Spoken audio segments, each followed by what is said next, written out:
Santos. Hey. Hello, Santos. Hey, man. How we doing? Good.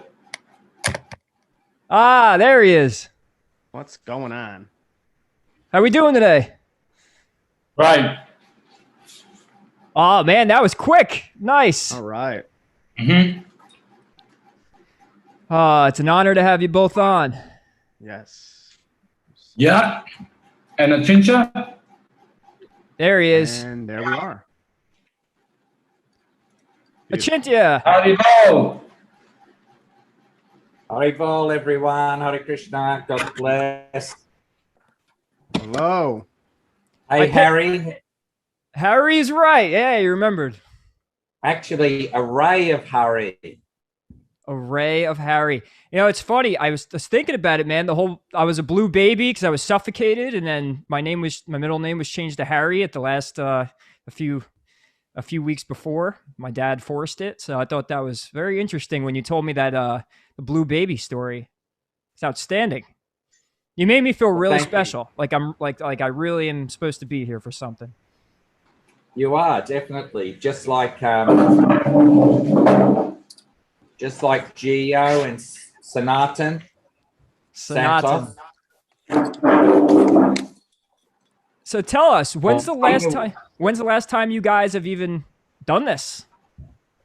I haven't seen Santos in person or virtually for nearly 3 or 4 years. Wow. Isn't it, Sanatan? Yeah. We were both on the Sunshine Coast. Yep. 3 years, man. Yeah. It's too long, huh? Living on the same property, and that was a disaster, wasn't it? You know, so many people are seemingly spiritual people, but actually they're just cloaking their demonic behavior, their demonic personality. So, Yep. Hey, Gio, how are you? I'm doing good. You know, a little busy, but it's a good thing. So Okay, how about yourself? I'm as well as can be expected. You know, I live in a place where there's little or no friends or associates. They've closed down the temples that I used to worship at and things like that. They're all closed. And we're in a precarious situation. Victoria is in the, worst lockdown conditions of any place on earth. You might as well say I call it a gulag or a stalag. Wow. Even worse than Canada? Well, I'm not there. I don't know, but it's really bad here. You know, they tell you one week at a time. Now you can go 5 kilometers. Now you can go 10. Now you can go 25. It's like there is no in the place where I live. There's not been ever one case of this so-called COVID nonsense at all in the entire district. Yeah. And yet they just give you more and more grief. I mean, I'm seriously thinking to try and get to Mexico, except it's a long way to swim, right? It's a long way. I was going to ask, why don't you go join your buddy? Go live on the same property again. It won't be a disaster, I would assume. No, the thing is, though, that I've got a daughter in Germany. I'm trying to get her home with my grandchildren. I've got another daughter just down the road with my other grandchildren to her, and my boy is just only a little way up, 400 kilometers, and he's got 2 grandchildren. So this idea for me, I'm very, very much locked in, one might say, into a grandparent role in my children and grandchildren's life. I'm pushing 62 years on this earth, you know. Yeah, 62. family's important. It is for me because I'm supposedly the wise man, if one might say, patriarch. Mm-hmm. But it's more important for the grandchildren. You know, I've got to try and keep some relative sense of normality what they were used to, Mm-hmm. compared to what the government and schooling and all these demonics are dishing up to them. So just let's ask you something. How do you want to travel with this meeting this morning?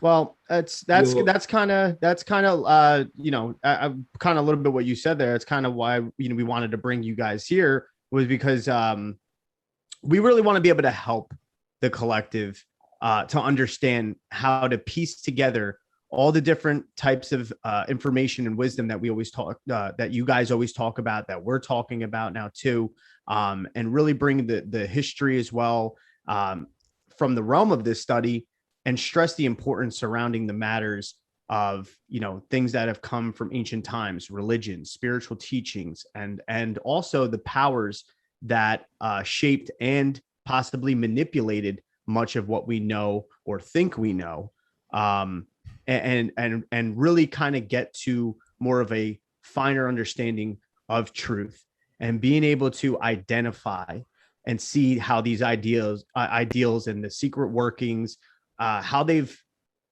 moved through time, and how they have still lasted today, and how they're implanted there. So I think that's really a main grasp of this, and then to go into all the different types of areas as well. So it's an open discussion. Yeah, like simplifying the awakening, really kind of trying to compact as much as we can into one conversation. And obviously it's such a vast amount of information that that's a task, but more so is if someone has been studying this for a long time or is just beginning, and there's key aspects to this, you know, these topics, I would say that if somehow we could kind of graze along, understand what earth we're really on and what we really are, what all of these teachings tell us. And I mean, you guys are the rock stars. You know, we wanted you to, because you're the rock stars of this. You had mentioned last time we talked that a torch has to be passed at some point. And we want to be at least some of the lads that do that and take it on. But we really would want to hear it out of your guys' mouths on, you know, if we had to graze over it and really, you know, help people wake up. Well, Right. Here's something that it came to my attention, so I went and bought one. This is from Seiko, the watch company, and what you'll see is a 24-hour flat Earth clock, and that of course was released. Actually, the little red aeroplane flies around, etc. Obviously, this image is in reverse.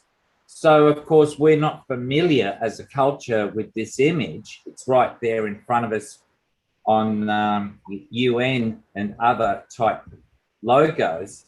But there's your 24-hour plain flat Earth clock. And they're not the only company that produced these things. So, you know, these things are going up in value because as flat earthers go and look for this,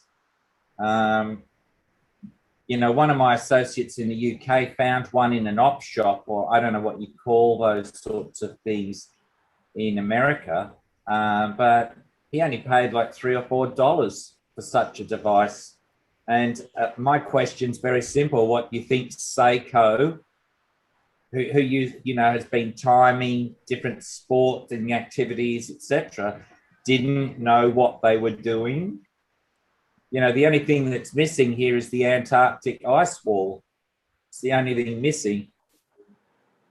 So, you know, as I said in the past, you can have this image. Oh, sorry, I've just squashed the shit out of it again. Anyway, it's the only form of forearm exercise I do. Crush the earth. Good exercise. I must be a demigod or something. But anyway, look, let's just briefly, I'm hoping that I can somehow, you can allow me to bring up Google Earth.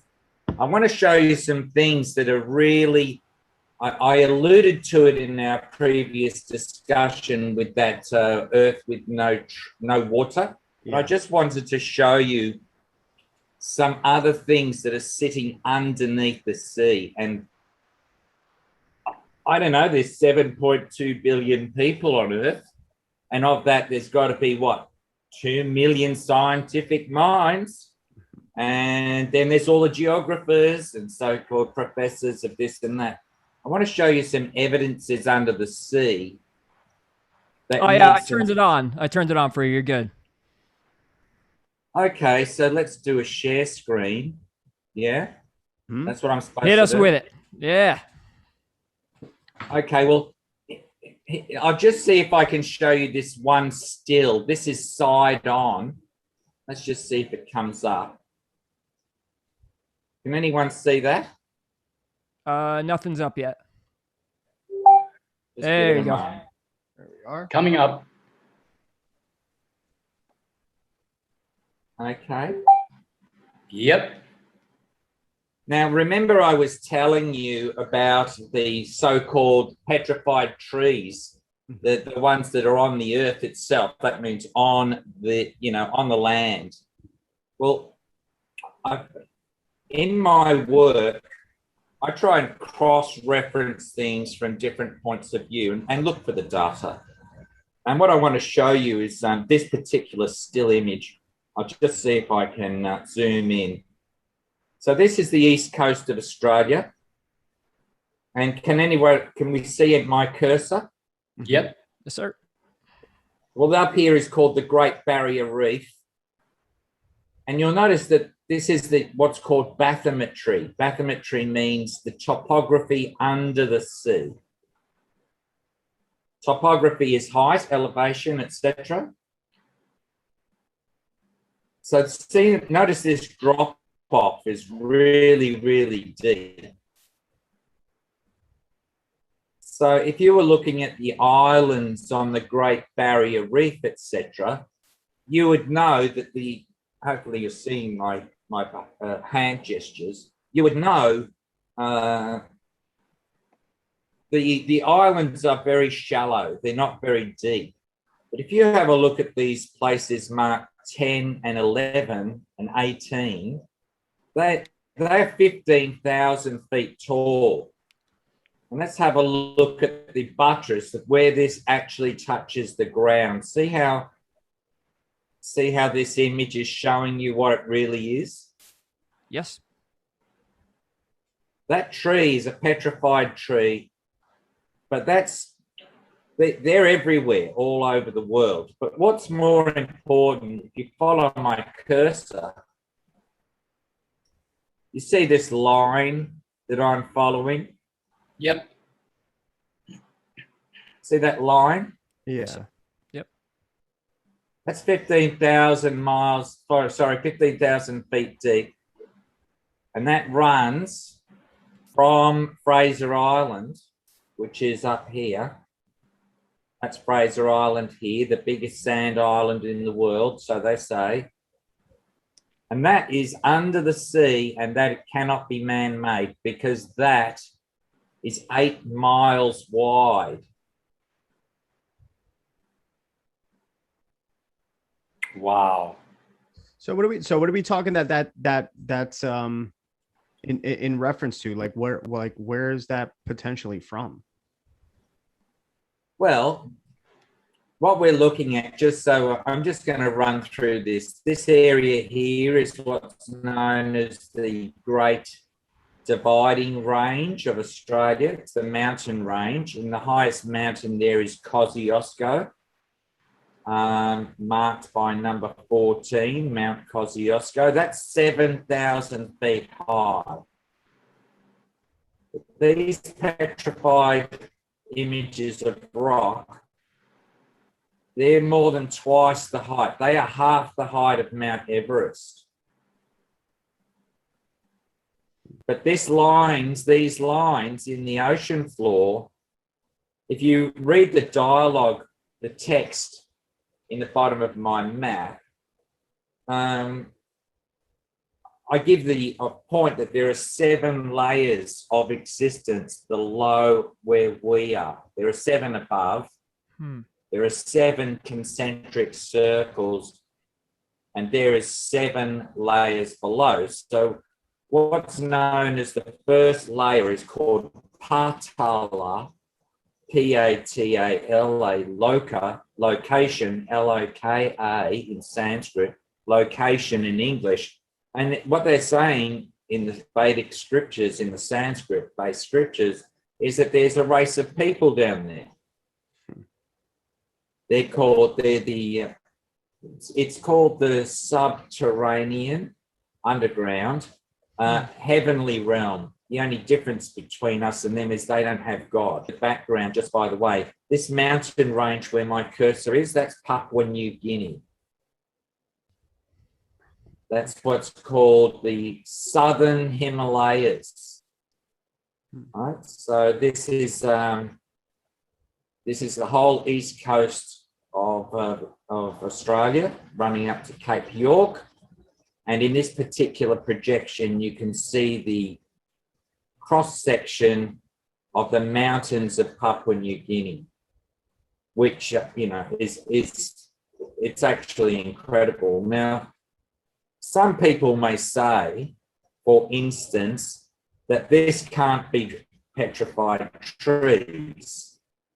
And what I say back to them is, well, what's called a fissure, a volcanic fissure on the ocean floor, they take a bathysphere down. I don't know how to get rid of this image. I'll get rid of it for the moment. What do I do? Will I kill it? There you go. Yep. Okay. Are you still there, Santos? Yes. Yep. Not sure. Yeah.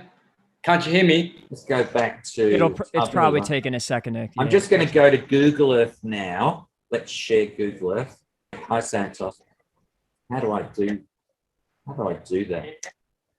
So when you hit share screen, it should give you the option to either just share your whole desktop, or it should give you, if you have Google Earth up already, there'll be an option.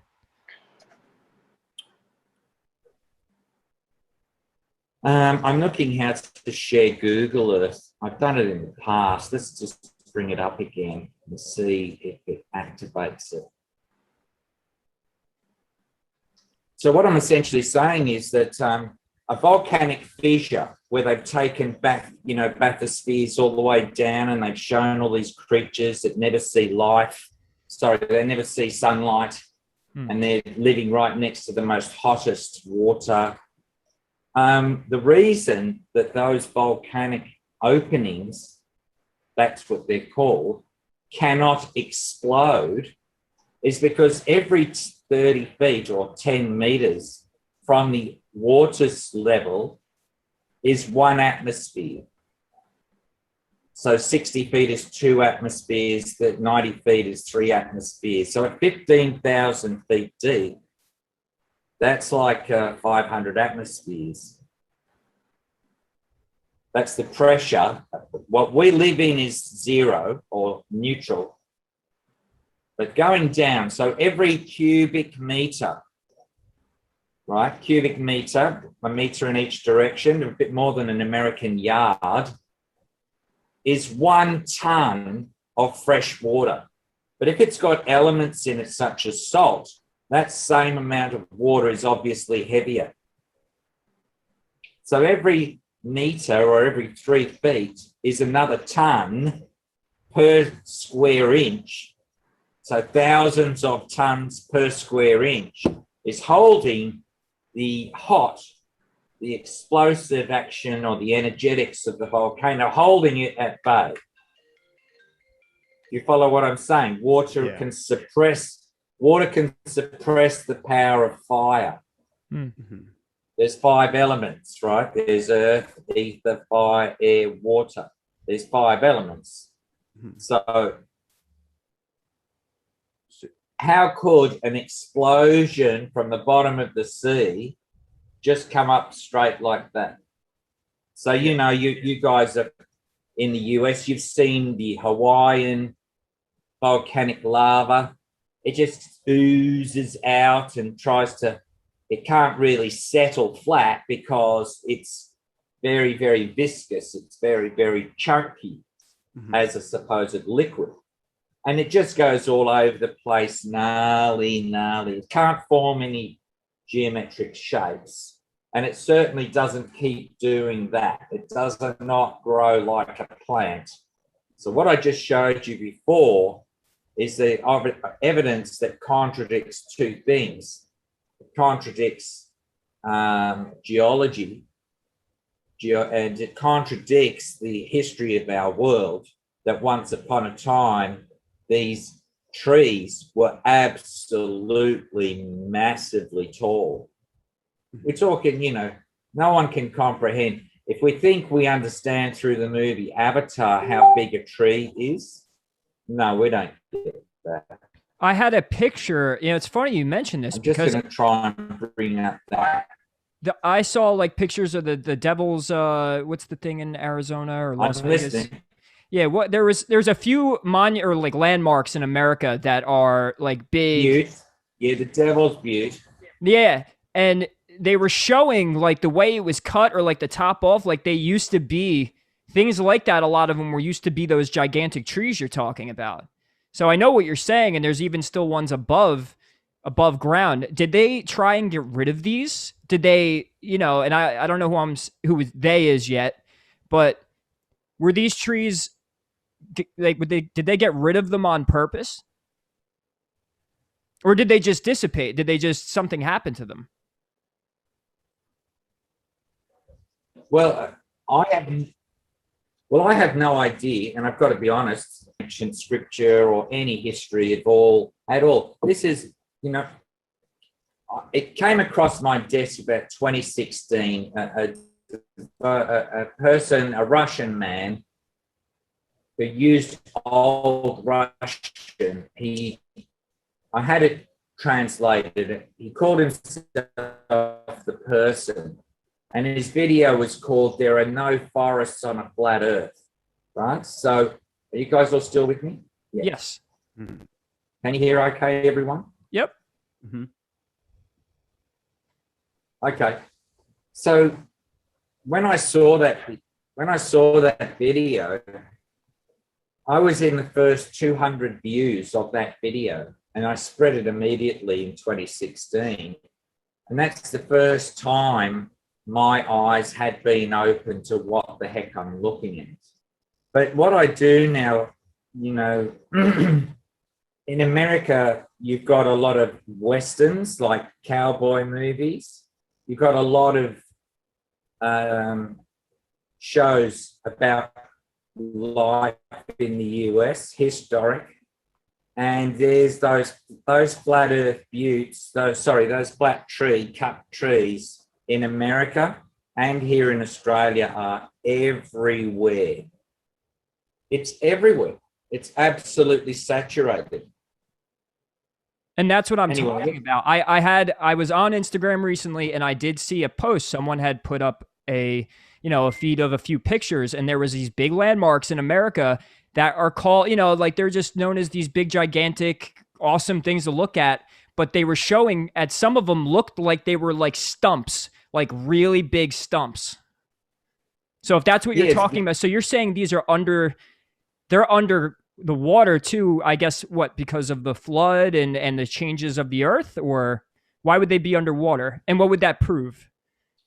Well, back then, the evidence tells me that there's no such thing as continental drift. But what there is areas of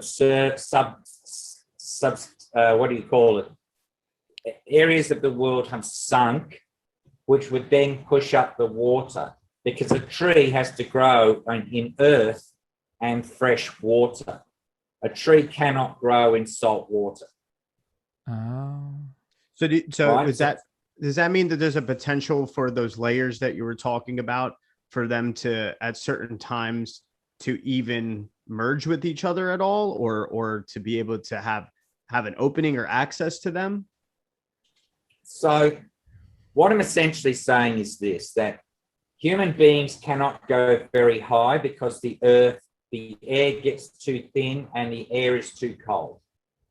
So you can't go up Everest without a Sherpa and without an oxygen tank. an atomic submarine can't go any deeper than maybe 1 kilometer.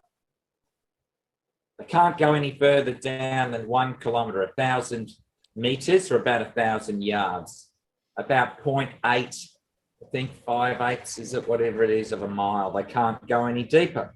And that's only what they're telling us, but they can't, because the vehicle will be crushed.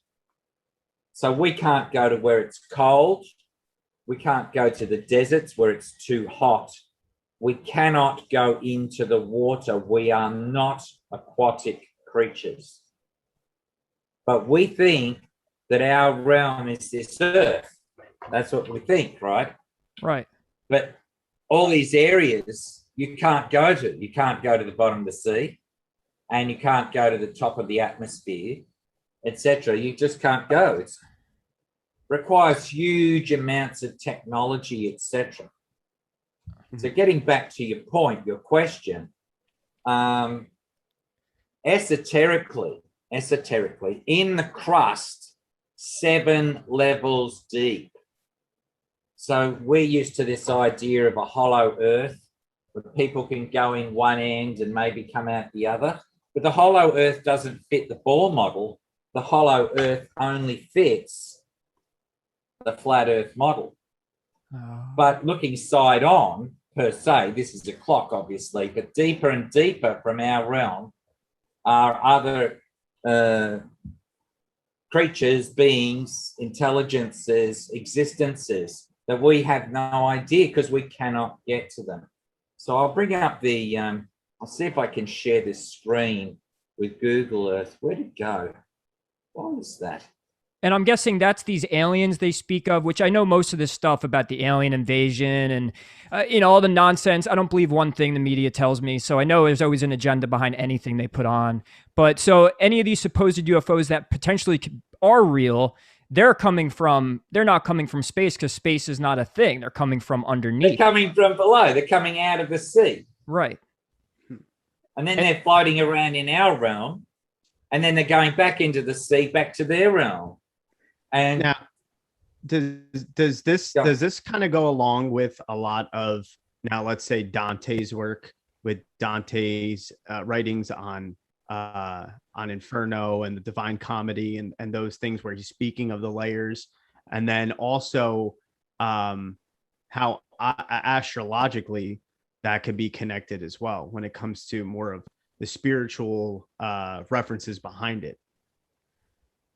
Well, I'm not so familiar with Dante's work, to be honest, Gio, but the problem in real terms is this, that most people, what we call Westerners, scientific people, are either European-centric, and in the modern day, they are North American-centric, Russian-centric scientists.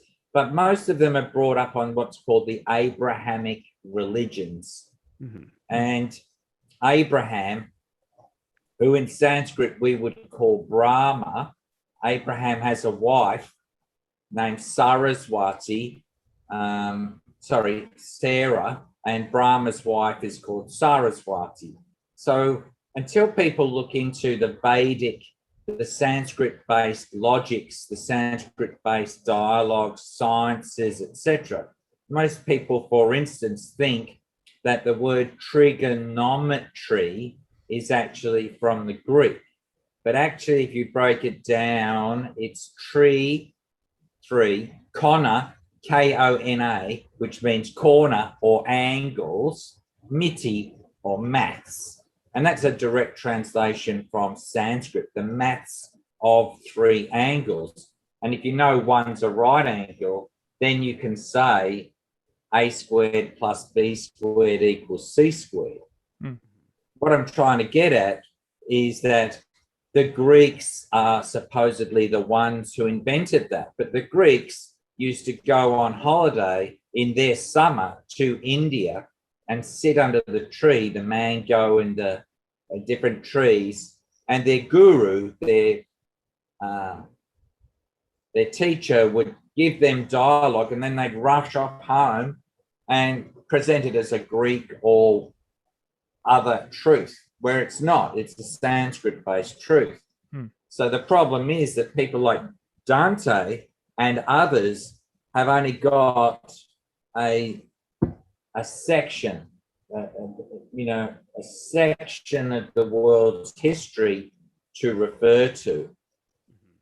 But the point I'm trying to say is they always talk about hellish realms where it's really, really hot.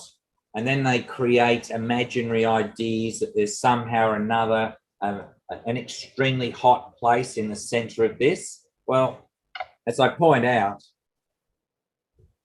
there's a fiction called, what is it called? Journey Get There. There is no facility to check what's called the radius. The only way you can check the radius of this is to actually physically go into the hollow, into the center. But of course, no one's got to measure that long. If you follow my logic, It doesn't matter if you get to the center of the earth anyway, because you still can't measure it. It's like measuring a distance inside of a cave.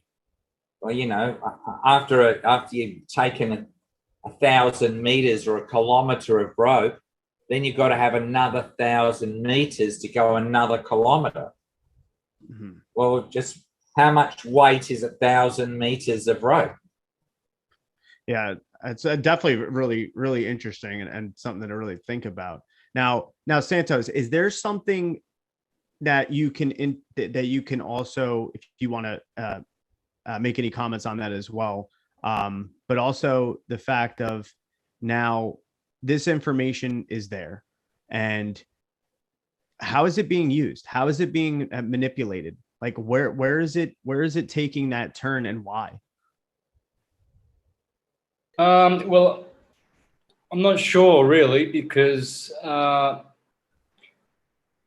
not sure how really, really ill-intentioned these beings are that come from under the earth. Srimad Bhagavatam explains this very, very clearly, that they have no business at all on this plane. This plane was, devoted for humans to evolve on a beautiful paradisaic condition, but they, in some point in history, they intervened. They're interlopers, and I guess they founded these Opus Deus families, these supposed bloodlines, blue bloods that have had so much control over history, etc. Even up until this COVID thing, I would say that these guys are actually controlling your Tony Fauci's, your Bill Gates's, and they're probably the progeny of them, the Nephilim. They've probably got this Nephilim blood in them. And definitely there will be a time when it will be their twilight, it will be their end. And let's hope that's now. Definitely. Yeah. I mean, you definitely see there's a mass amount of just noticing that there is a lot more coming to the awareness of people, I feel like. But I mean, that's the thing with the grasp, especially with what we know of, it's like, hey, they know the science has gone so far now to the point that they're able to really manipulate things on such a certain level that can affect the way people actually think. And it's like, is everybody just kind of doomed to those sort of things? Or are they actually able to, obviously they have, if you have an awareness of it, there's preventative things to do, but it's like, how do you go off of that awareness? How do you sit there and take it to the next level to be like, hey, like this is something that is already established. It's been this way for centuries. What is it that people really can do? Are you asking Santos, Gio, I'm keeping it open, either or. Well, the thing is, our life in this world is transitory.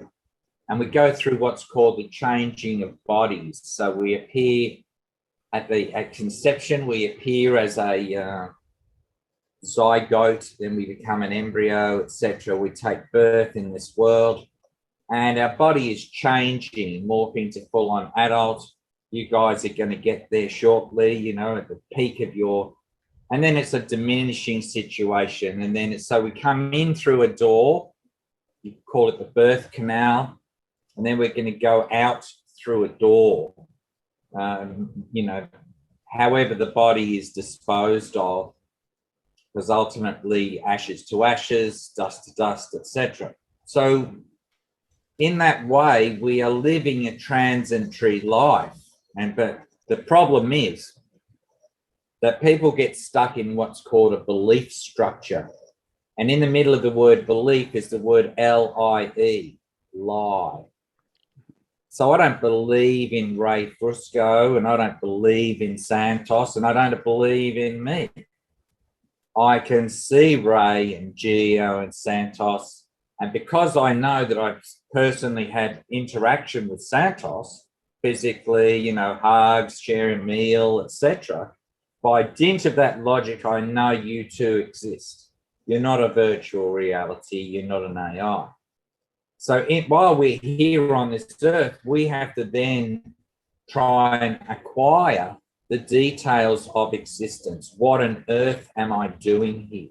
But the Abrahamic religions is based on your belief structure. It is not based on realization. You can believe Moses, Jesus, Muhammad, you can believe all those things all you want. And I'm not saying that people don't have relationships with those patriarchs. But what I'm saying is until you actually receive what's called the seed of devotion, it's called bhakti. Bhakti means devotion. And then you inquire about that, so to find the right teachers, because there's all sorts of nefarious teachers, even in bhakti nowadays. But until we understand I am spirit soul, I am sojourning on the earth, thinking I'm a human being, but actually I'm a spirit soul experiencing a male human life. All men here in this group, you're experiencing a human, and by the way, heterosexual in this particular case, human male life. But that's the illusion. It's not that I'm a man. I'm not. I'm a jiva atma. Atma means micro. The equivalent is atomic, atom. I'm a micro spark of God, jiva, experiencing my relationship in this world. However, this world is an illusion. This world's an illusion, right? Doesn't matter. Even if on the flat, it's still an illusion in technical terms, because you're only here for a brief time. It's not eternal. Mm-hmm. This realm might be eternal, but your existence in this realm is not eternal. Now, we come here by choice, or do we come here, like, obviously to learn as a spirit, and it's some sort of school? Now, is this kind of like the beginning, and we start here, and then we end up evolving to the next step? And I know Santos always mentions how, you know, there's going to be that group of people that end up transcending all this and really seeing through, I'm guessing, the 144,000. Now, does this only come every so often due to the astrological ages and is it almost like, does a door open, and is that what's going on? Is that why the information's coming back and everyone's starting to become aware again? I think what's really happening is just like the sun comes up and then goes down, or comes into view and then leaves our view, depending, because I've got to be very careful about, I don't like using their language because it's full of spells. So as soon as someone says atmosphere, The word is atma, but the word sphere is only repairing.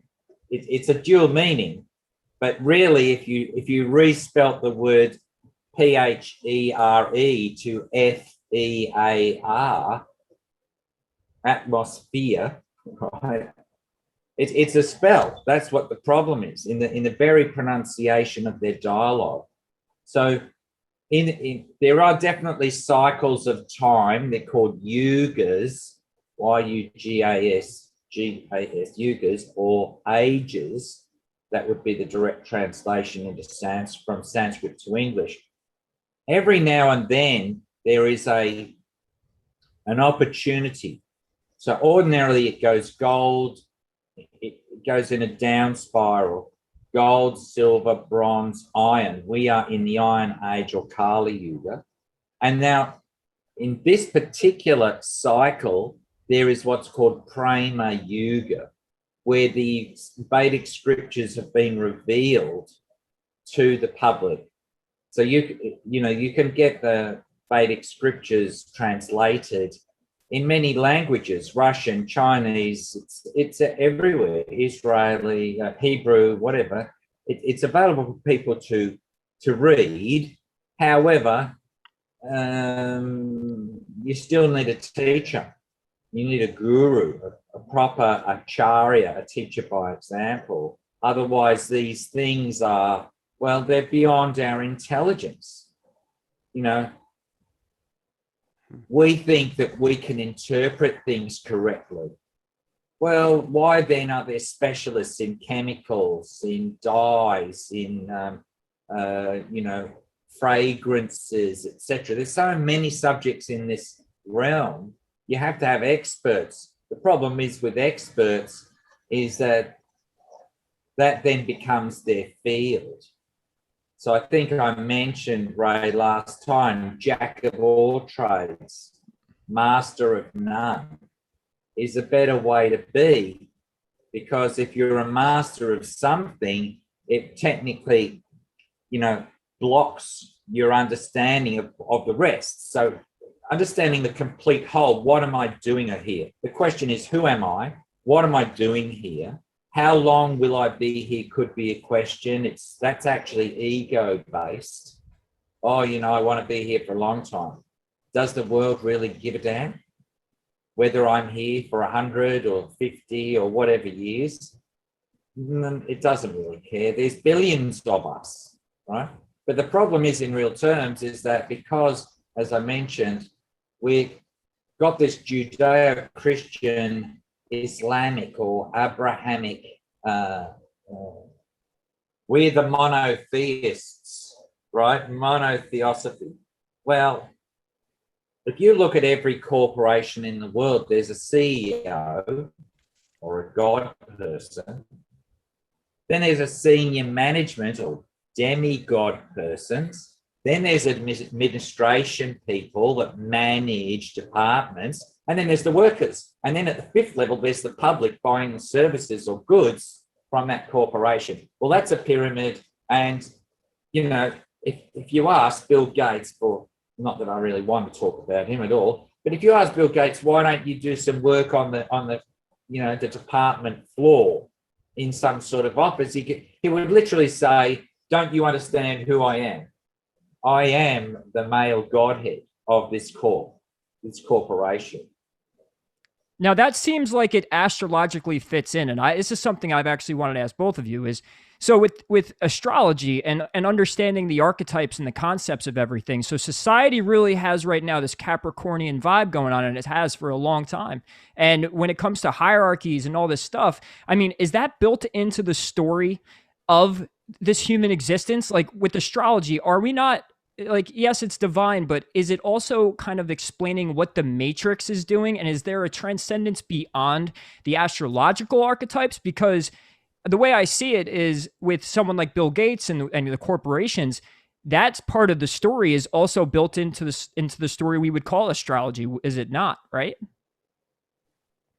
I think Santos would be better to answer that. Yes, for sure. Astrology is the science of magnetism. Simple. It's electromagnetism. So the world of matter is electrical. The transcendental world is magnetic. Magnetism is 10 billion times more powerful than electricity. So astrology really maps out that electrical transverse wave of time-space history. It doesn't really give you everything, all the information about the transcendental realm, because it's like a blueprint or a map of history and what is happening in the electrical world, the world of the demiurge. You could call that Brahma, I guess, whereas Krishna is the prime creator. So it does reflect the transcendental world. Yes, it does. But all of those people have come in to this electrical world, and they've all come in according to their frequency. That's why some people have bad charts. You know, they're just bad apples from the beginning, and they can only get that opening to reincarnate. That's it. That their energy cannot come in at a good moment electromagnetically in history, so they jump in and their chart suits them. They're degenerates, you know.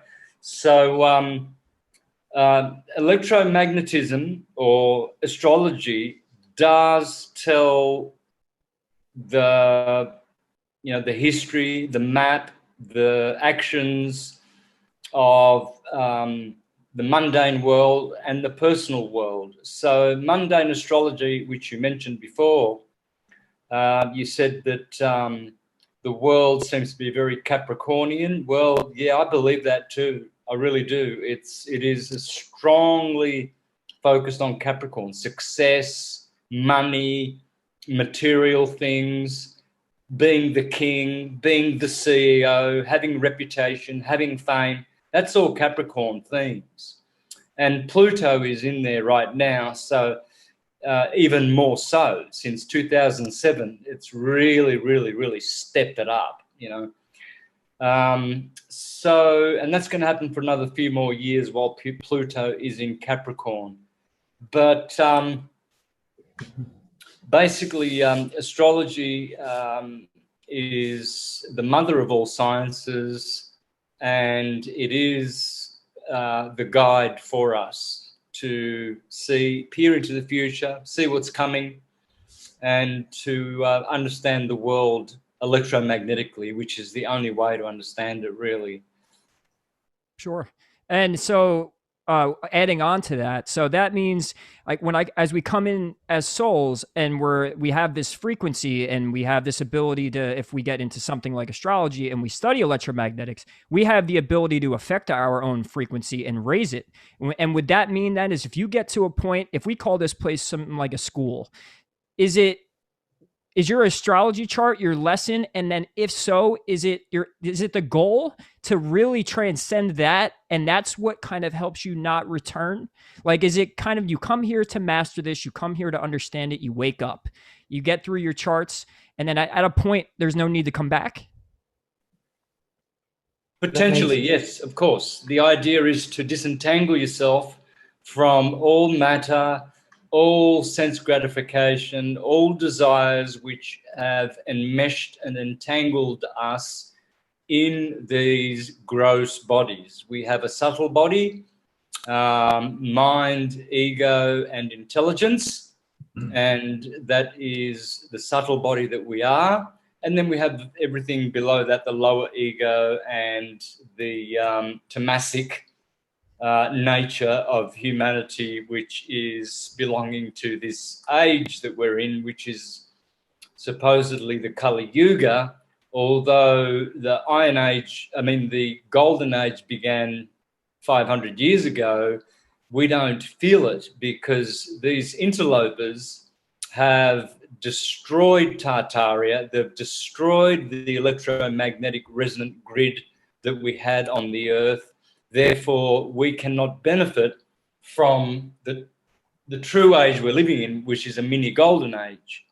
So we are hoping that a great awakening will happen. Of course, we have many transcendental angelic beings that are fighting against the demons, the demigods they are called, and they will win. That's how the script. You see, when Brahma breathes out the world, he already knows the end because it's all scripted. He scripts it. That's why we have what's called sacred scripture, because it's a script. And so if you follow those scriptures and astrology, you will be able to map, your way and plan your way, how to ascend by good sattvic habits and living style, and ascending, transcending what is keeping us down here. And can you elaborate on some of those living styles, maybe especially for somebody just starting off? Because I understand how maybe coming into a lot of this information that it can be overwhelming sometimes for people and they don't know where to start. Well, these people, they are on the left-hand path. They are Shivites. Anything goes. And with the Shivites, which are different to the Vaishnavas follow the right-hand path of purity, and good habits, moderation, devotion. Devotion is the key. To be a bhakti yogi, to devote yourself to the gods. Even the Shivites, eventually, they will turn and give their devotion to Krishna. There's no avoiding it. That's unless they decide not to and go beyond the point of no return, they'll be confined to Putala and all of those subterranean heavenly realms, which are really hellish, but they'll be confined there probably for good. I don't know whether there's any way of redeeming yourself once you get there. Maybe Achintya knows whether there is. I don't know. So let's have a look at what's actually being said. There are three primary couples in the demigod realm. As I mentioned, the creator of Brahma and his wife Saraswati. Then there is Shiva and his wife Parvati. And there is Vishnu and his wife Lakshmi.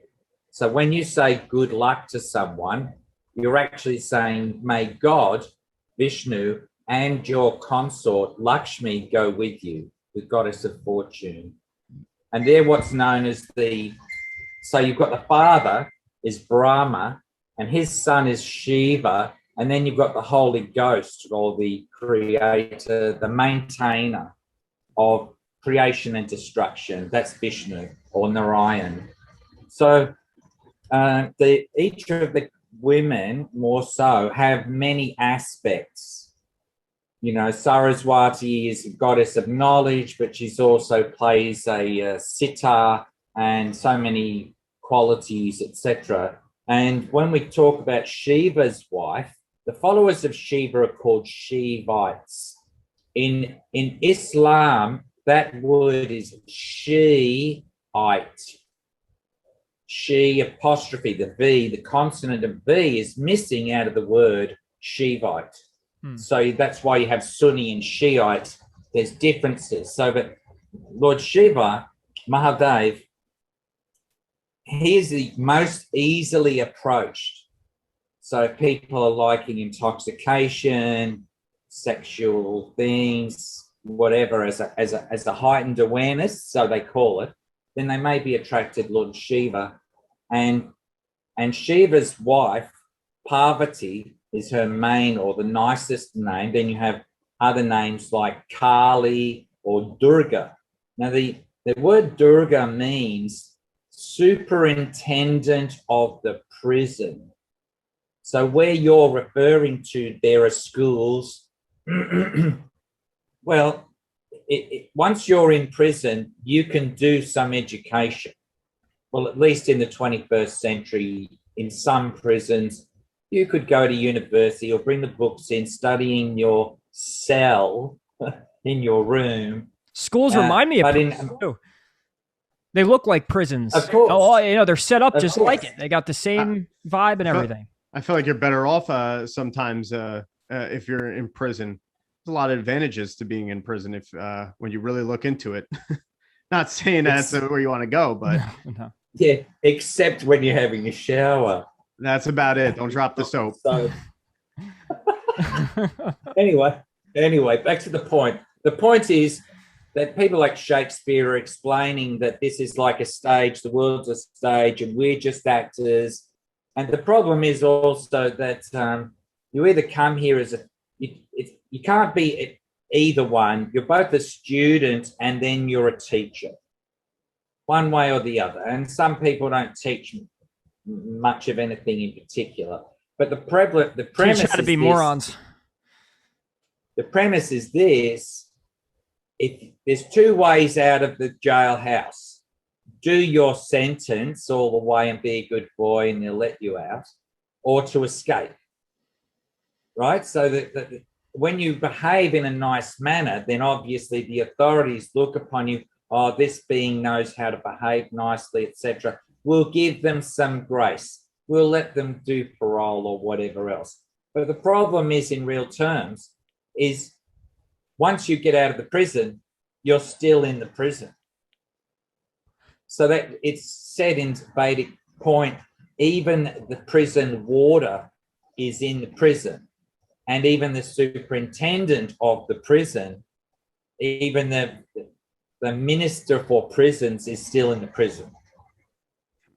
So what I'm trying to share is, unless you become totally transcendental to the material world, every desire, whether it's sexual based, whatever it is, I want to have one more pizza with these ingredients, whatever the heck it is. I want to see that babe. She's got to, move in a certain way, in the color of this and that, etc. All these things, they have to be gotten rid of.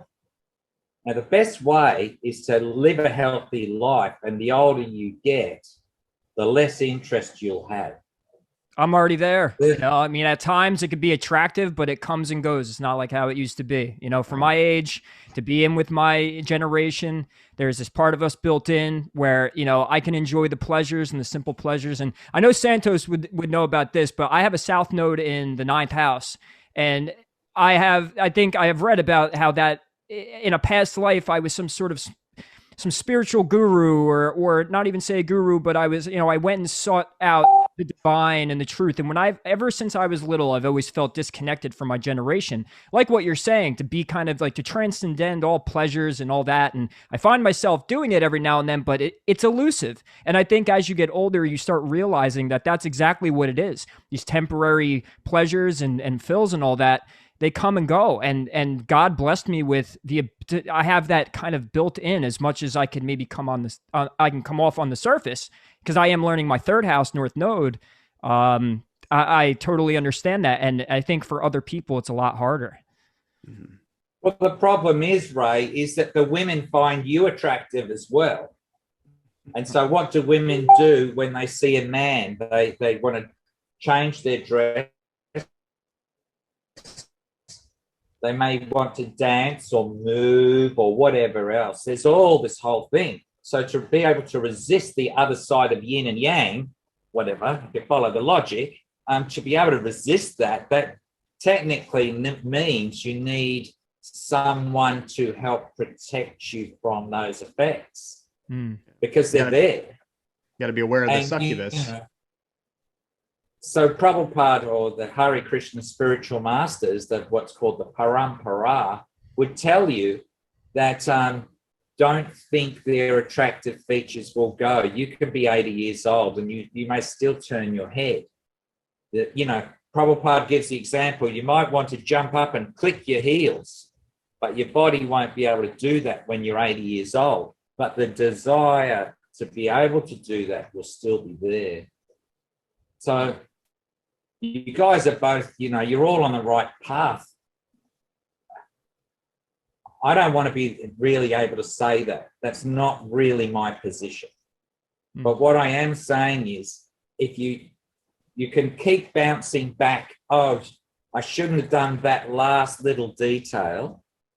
But if you really want to get out of the prison, because ultimately it doesn't matter where you are. If you follow the logic, it doesn't matter if you're on a flat earth really, or on a ball earth rotating, you know, in a vacuum. If you don't understand your true position, you're in a place where you literally don't have much control over anything. You don't have control on your hair's growing grey. You may think that I can go and buy this solution and put it in my hair, but actually the body is still going, nah, you're going grey. That's the way it is. Or your teeth fall out. You know, I've got false teeth. Do you know I do too? I actually do at 30 years old. My God, I have the worst teeth genetics. So, but well, the point is, go on. Go ahead. No, go ahead. Go ahead. You're good. So my point to you is that we're in a robot. This is my robot. I don't need another one. I don't need an artificial anything. This thing luckily does what I tell it to do. Well, I need assistance now with looking at things up close, reading, whatever. But my point to you is that while we're in this physical body, this is the prison. Then there's all the layers of it externally, my relationships, what I like, what I don't like, etc., what my astrology is telling, etc. All these things are like, they're the details. Don't you realize you're actually trapped in a robot body? You can call, you know, if you don't follow what I'm saying, I totally get it. Oh yeah. I actually could thank Bill Donahue for a lot of that stuff too. I watch him daily, and he talks about how, you know, you're in the temple that God built with no hands, and that this is the kingdom of heaven is within, and to seek within and to let go.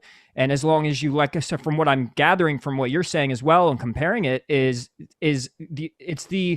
the goal is to just let go. You could still come and go as you please, but and there is no logic other than realizing what you really are, coming into your own, and knowing that you're just the awareness inhabiting the body, and that to let go is actually the key, to let go of all control. Well, here's another point just on that same subject. See, there's my bare arm. Now, if someone wants to give this arm some pleasure, right? Some pleasure. Okay, we can stroke it. Maybe we can massage it, find some, you know, some pressure points, acupuncture points. Maybe someone's going to put some oil on it or something. So there's only a few ways to give this thing pleasure. But if I want to harm that arm, how many billion ways are there to cause pain in that same arm? No. You can, you know, billions of ways to harm that piece of flesh. So in the idea of understanding, it's if I stick a needle in this, or I tread on a nail, you know, with my foot, then I'm going to scream. I'm going to be in pain. So what I'm trying to get at is that, and by the way, if a guru treads on a nail, or the Dalai Lama or the Pope, he's in exactly the same situation as you or me. We will experience a pain.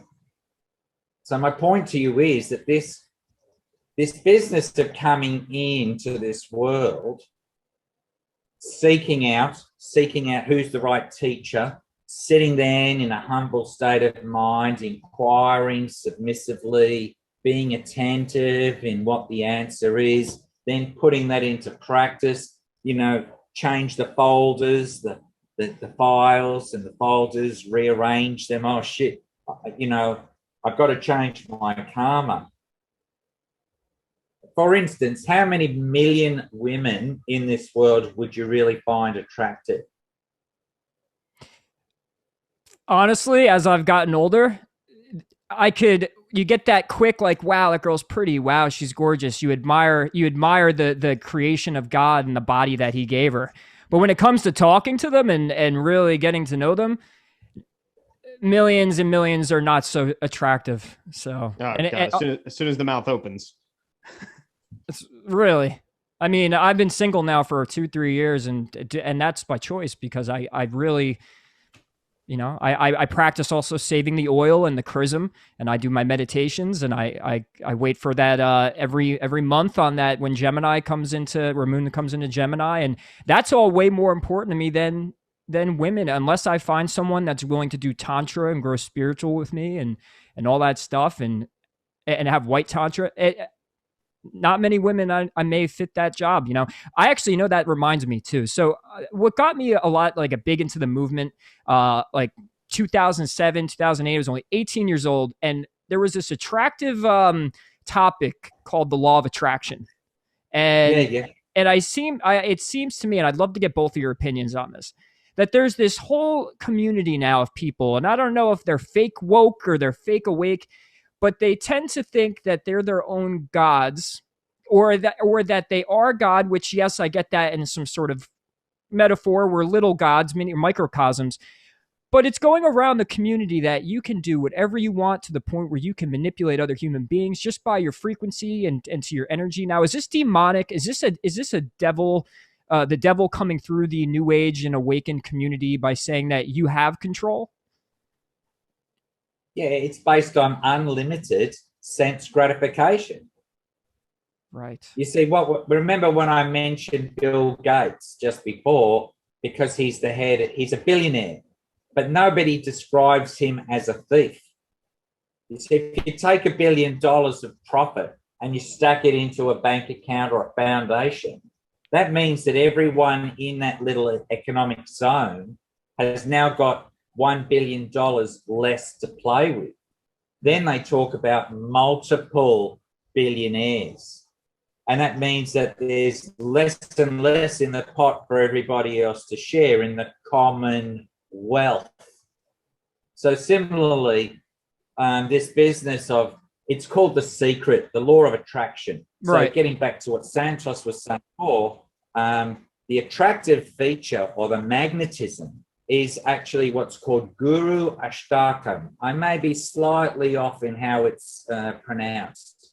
The attractive feature of that man and or woman, women to a much lesser degree, I'm not being sexually based here, but women there's different criteria going on for ladies than for men.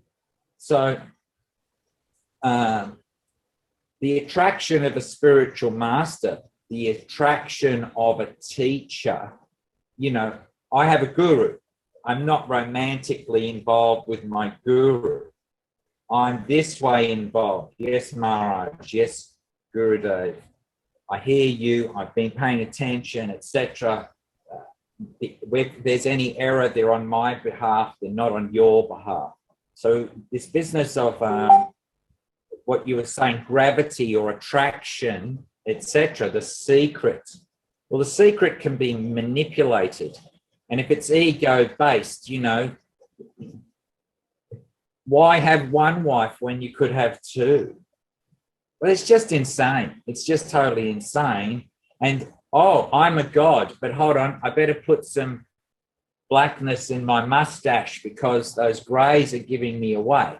When you see a picture of all the gods everywhere in the world, Greco, you'll see that they're very, very defined physically. But when you see a picture of Krishna, he never goes beyond the age of 16. There's no facial hair. There's no definition in his body. But the word Krishna means all attractive. So one might say the supreme magnet, that he is the one that we're all attracted to. Mm. So all I can say is this, that, your specific question is woke. Woke means, in my understanding, giving material enjoyment the flick, because aging is going on with every rotation of the sun around this world. The clock is ticking. The clock is ticking in everyone's life. And if you don't give this stuff up, in due course of time, you're the one who then goes, I made a mistake, right? I fell off. I fell down, that they say. So these business, if you look at the word, you know, the way they present this attraction, ascended masters, you can be your own God, blah, blah, blah. You can enjoy the fruits of everything. And then they say, all you've got to do is believe in it. Believe in it. Well, Hare Krishna people don't use the word belief. They have faith that develops like the seed. The seed is placed in the soil, and with the right conditions, sunlight and moisture, then the seed will open up, become a plant, become what's called a creeper. It grows. Your relationship can grow, but you've got to be pulling out the weeds, right? Because otherwise they're taking up the nutrition or the energy. And so what I'm saying is that, especially in places like the US, they develop this, you know, why have one? Why not have many? How many limousines does a millionaire need? Right. Right. And I see it growing. I see the ego growing within the conscious community, within the spiritual community. It brings me back to also why I'm saying, like, it's important to have you guys on, because you are not manipulated by that new movement of, you know, taking this knowledge and also making it ego, making it about self again. And I'm watching a lot of spiritual people, or so-called, you know, wolves in sheep's clothing. They're telling me that I could have whatever I want if I am my own God, that I control my reality. And I get that to a point. Obviously, it's true that I'm guessing our electromagnetic frequency, and that combined with the stars and the matrix, it does bring us certain things we ask for. But when you don't know yourself spiritually, and you don't listen to, say, someone like Santos or you, and you don't understand how the matrix truly works, you're going to actually end up manifesting your own hell. You're going to manifest everything opposite from you. And I believe that whole topic is great once you understand spirituality. And I really emphasize for people to learn this stuff, to learn and understand where we are and what we, you know, what we truly are, what earth we're on, the planet of Ursha, right? Is that it, Santos? Right? And then you could use the law of attraction, because then it's a paradox. Now you're letting go, but knowing that you're attracting everything that you need, because Krishna, right, is going to send you those things when you're in the vibration of it. Mm-hmm. Well, ultimately, if you're drowning in the material world, in the ocean of material enjoyment, you're drowning. Someone has to throw those little life-saving rings and a rope, and they have to pull you out. They have to pull you out. See, we're all thinking that we're so godlike, we can do it all ourselves. Yeah, well, as soon as you're in quicksand, you're in a whole world of trouble. You know, quicksand, you know what I mean? It's right. Liquefaction. If the ground underneath you starts to turn into a watery substance, then what are you left to do? Someone has to give a rope and pull you out. Mm-hmm. So one could say that sense enjoyment is like the liquefaction of the ground. Your own desires are going to make you sink back into the material world. So Prabhupada, the Hare Krishna guru, was once giving a lecture in a hall or something. It may have been in Melbourne. I can't remember the details. And one man, he came and he said, "I am God." And Prabhupada, he was right up the back of the auditorium. Prabhupada said, "I'm sorry, I can't hear you. Come closer." And the man came a few rows of seats closer, and Prabhupada said, what did you say? And he said, I am God. And he goes, I'm sorry, I can't hear you. Come a little closer. So when the man was really quite close, he said, so what did you say? He says, I am God. And Prabhupada says, you are not G-O-D, you are D-O-G. Now get out, vanquish him, get out. And he just left of his own, on his own legs, etc. And what I'm trying to say is, as soon as we're thinking, I'm a God of what? You know, have you ever, I've got bad skin, you know, I'm such a God that I've got pus in my skin. I've got blackheads or whatever else. I've got to pull the hairs out of my ears or check these growths in my, you know, do gods have to do that? Yeah, I think I think people have a hard time, whether they like to admit it or not, or even really let it come to the forefront of their consciousness. They have a hard time accepting their fate and accepting their mortality as well, to a point which you can go into the fact of deep indoctrination and deep conditioning on this material world and acquiring so much in this material world, which that makes me, you know, part of big going into this is, I know I've seen how I've done it for myself as well as Ray too, but being able to realize how deep that conditioning and that indoctrination goes. And now with consuming this type of information and consuming this type of knowledge and even going into what ancient texts have said as well, and trying to find the truth, is being able to understand how to purely dismantle those indoctrinations and the beliefs that you have and really accept them and identify them. You know, how is somebody to get past that long line of that conditioning? You know, I've seen, I still see it come up for myself at times too, you know, and it's good to have the awareness, but like for people that are just, you know, they'll do it for a little bit and then they'll kind of just stop. It's like, where does the discipline aspect come into it? Well, in the Gita, Krishna says to Arjuna, the Bhagavad Gita, he says, out of thousands among men, hardly one will endeavor for perfection. And of the thousands that endeavor for perfection, so thousands of thousands is millions, hardly one will know me in truth.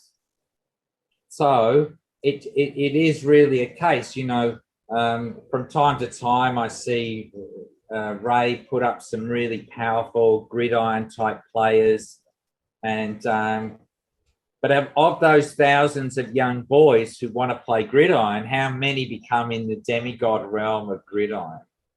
It takes absolute dedication.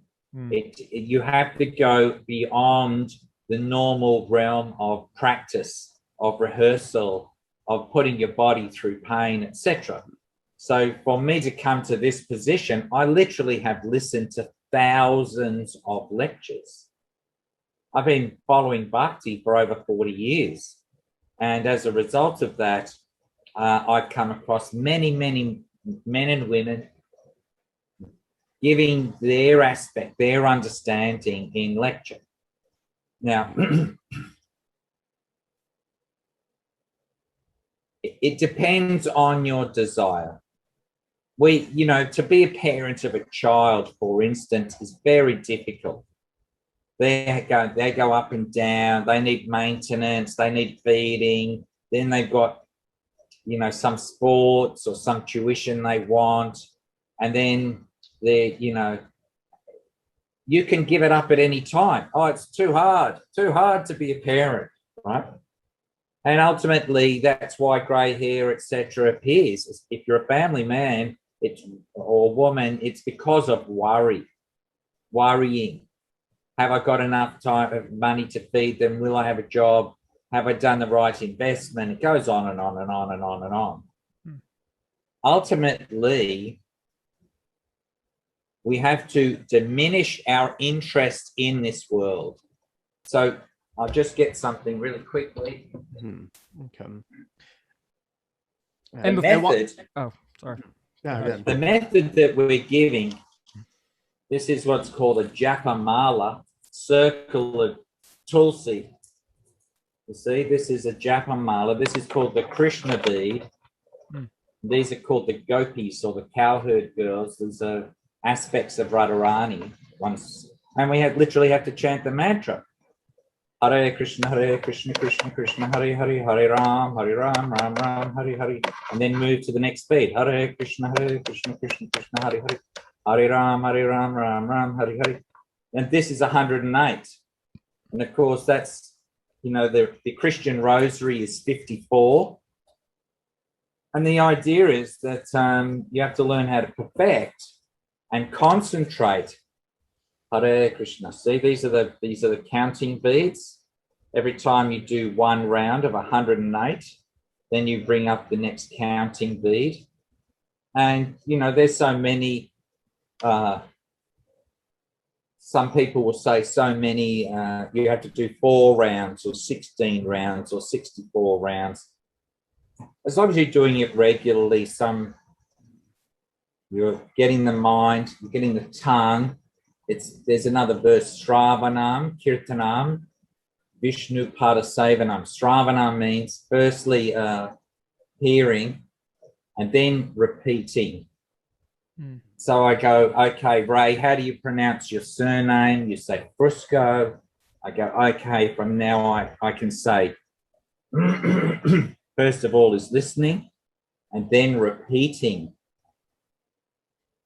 So unless we do practices like this, and the Christians are saying Hail Mary, full of grace, but they're doing it 54 times on a rosary, and other ones are using, they're not even saying prayers; they're just moving the beads. They're lacking the intention that you're saying that it's for, right? I mean, well, I'm assuming that a lot of people who do this, and we just had a talk about it on our podcast, is a lot of people just do things to feel like they're doing something right, but they lack this layer of intention of knowing why they're doing it, and it's just in the name of Jesus or in the name of something else. Like going into this deeper, wouldn't that kind of add the intention into these processes and allow and assist that person's awakening and the raising of their frequency faster? Look, attention to the detail. Right. I am doing this. Whatever I'm doing for me. Because quite frankly, the material world is actually unattractive. You may go to the bathroom and you may have to go and spray some because it's unattractive. People have got their consciousness is wrong. This is a very base example. So you've got some constipation in the tummy, and then you go to the bathroom and you pass stool. Now, some people will say, oh, I had a great time passing stool. And other people will say, oh, thank God I got relief from the cramps in my intestine and my bowel. So they're complimenting the thing that's gross, right? I see what you're saying. Mm-hmm. So what I'm trying to say is if anyone's having a pleasure having passing stool, their head is completely in the wrong point. You're only trying to relieve pressure. If you've got a boil or something, they're getting bigger and bigger, and you've got to relieve it, stick some, let the pressure out. See? This so goes with anything, right? This goes with anything. Correct, right? Yeah. Well, with knowing how, okay, so we're kind of in the realm of like basically doing many rituals and stuff, and I actually want to get Santos's a take on this, especially with what we're speaking about with dielectric energy and magnetism as well. I want a little bit more of like an explanation of how these rituals work, whether they're for the ill intentions that, you know, we say that a lot of maybe some of these darker people or forces or entities like are using them for, but even just everyday people, like say, you know, you got your average Christian person, you know, sitting there doing their certain Christian based rituals, but not even realizing that a lot of those rituals are also adopted from the Roman Catholicism that we know about or talk about when it comes to the evil that's been done in the past as well. There is like, is there an energetic vibration behind that people can unwillingly unknowingly be feeding it, like an egret? and if yes, and if so, how? Like, how does that work? That's for me. Santos, up to you. Yeah. Okay. Yeah. So I see it like a knife. A knife can be used to do bad things, killing people. It can be used for making sandwiches and feeding the poor. So all the symbols, all the energies that exist in the universe are bipolar in the electrical world. Red shift, blue shift.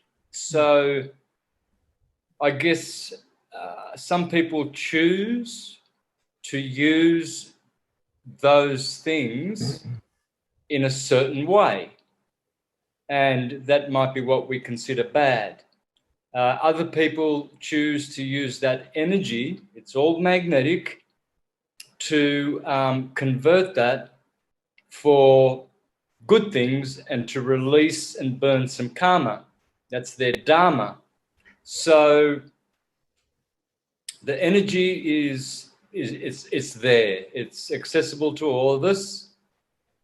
We can have great powers if we are worthy, and if we are worthy with our deeds, more powers will be granted to us, and that will give us more power to speak more truth, to help more people, to do good deeds. Whereas those people are utilizing the same energy for evil things. So it's about energy. And that's why the scriptures say, do not be grieving the Holy Spirit of God. The Holy Spirit is electromagnetism. And when you misuse it like anything else, then there are consequences. So each one is literally judging themselves. Each one is literally creating their own future, whether they're going to disentangle themselves from this realm or whether they're going to further entangle themselves and mesh themselves with their bad actions. It's all about the eight correctnesses. In ancient Vedic wisdom, there are the eightfold path, which are called ashtas, the 8 ashtas, and they are right action, right speech, right intention, right understanding, right concentration, right attentiveness, right effort, and right living. So there is a right way of doing things, and that's the right hand path, the Vaishnava. So again, there you can see clearly that people in the world, they're doing everything the wrong way, and they love it, and they perpetuate it in their lives, you see, and they harm other people, whereas we should do no harm. So again, it's up to each individual, you see, whether they're becoming a demigod or a demon. So both of those potentials reside in us. It's just your choice, your intent, your right speech, your right conduct, etc., that will distinguish you in the eyes of the heavens, not in the eyes of men. Men cannot judge you. It's not It's not their job. They will. They'll try to, and that's a common thing with humanity. We tend to make these judgments, but each individual is making their own path, either ascending or descending, according to whether they use the energies correctly every day. It's like a horse, you can ride it badly or you can ride it correctly. And if you ride it badly, you can fall off and kill yourself, Mm-hmm. Yeah. Mm-hmm. Awesome. Definitely well put. I love Bill Donahue's. By the way, Santos, thank you so much for him. I literally a daily watch. I watch him to go to sleep. But he had also with the parable of Cain and Abel, where Cain played, if you look at it allegorically, that he played the left side of the left-hand path, the left side of the brain, where Cain kills Abel. It's when your intellect kills your spirit. And I always found that people even with the Bible or any of these things, when they read it literally, and it's such a dark book when you read it literally. But now that I've understood it allegorically and symbolically, it has done nothing but wake me up more, and understanding how allegorical or parable, type stories work. It helped me wake up faster. And I'm guessing with all religions, and even something like astrology, using these archetypes to allow our right brain, or say imagination, and our inner self, our God side of our brain, I feel like that would help it integrate quicker. Like, is that why with religions and mystery schools and even astrology, it's built for the spirit and the right side of the brain, and most people are stuck in the left. And I'm guessing that's the goal to most of who's running society and these evil and dark forces, because they even took music and all of this stuff out of school. And I think me being a musician allowed me to see things in symbols and see things in patterns. And I'm guessing that's part of the the mission for them, is to shut that off, right? To have Cain kill Abel. Yes, it is. Yes. They're masters at casting spells on us, which then we perpetuate and cast on others. So how they've done that is through their powers, by having inverted, true doctrines and the truth, and turned it into a lie, and how they've manipulated as well the beautiful ancient electromagnetic grid that was on the earth, where everyone lived freely and happily.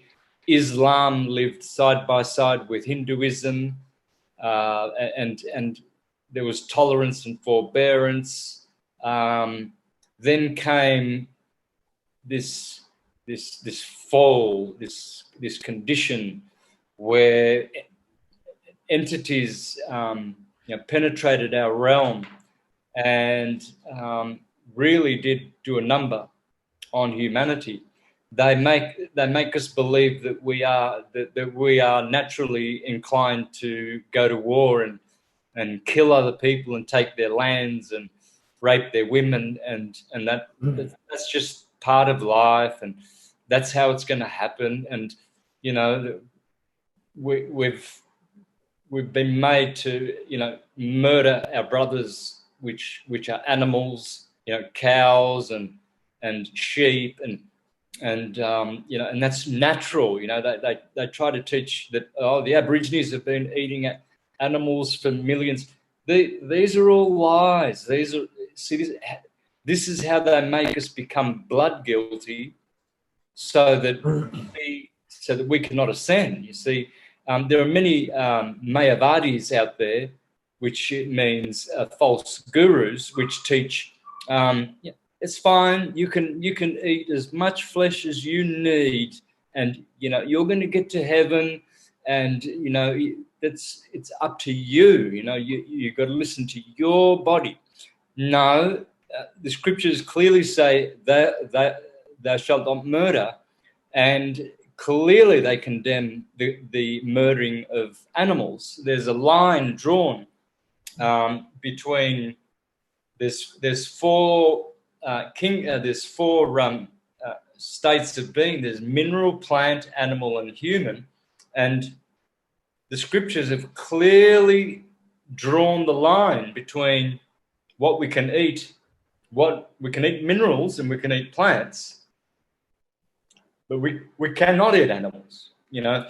So where does that come from? Well, these are the tricks that that they've forced upon humanity.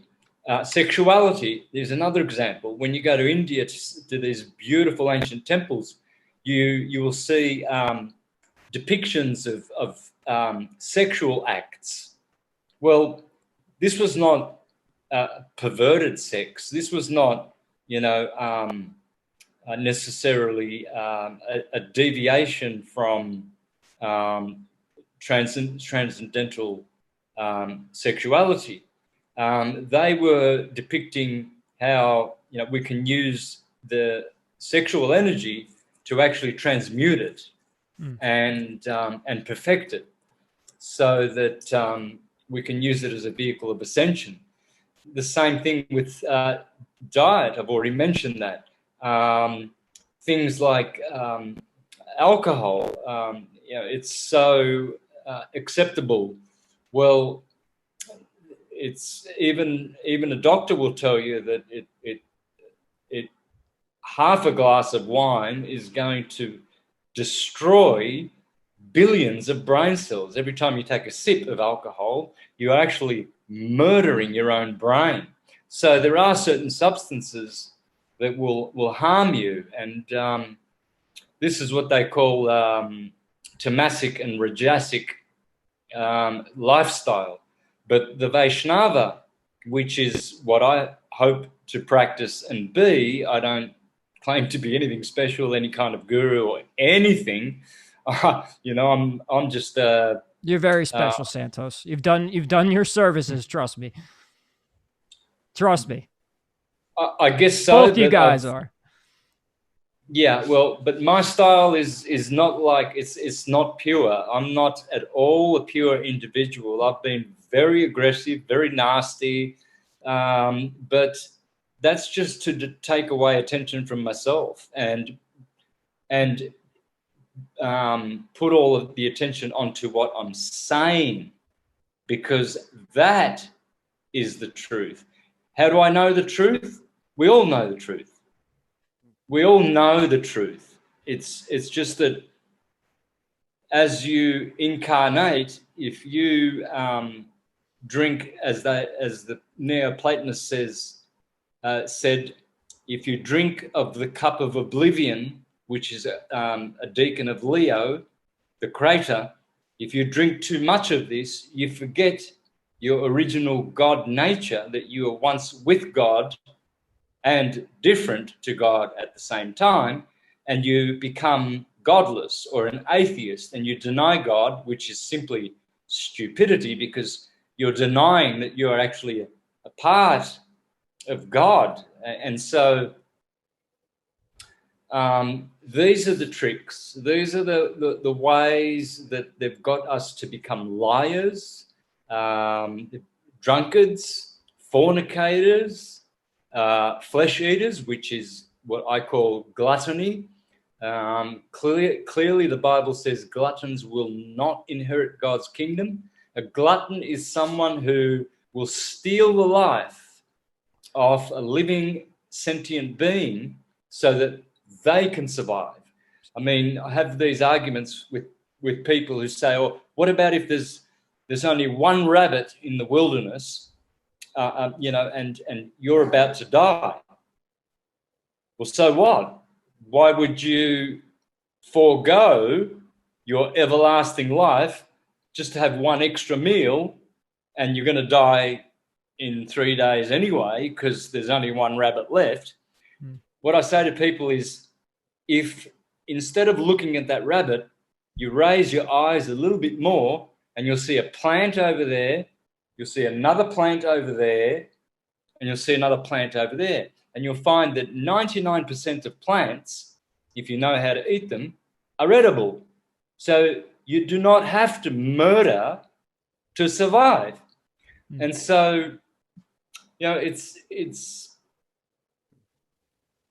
sometimes it's very difficult to relay this to individuals who are not awakened really and have that evolution in them. They just can't see it and they won't see it. So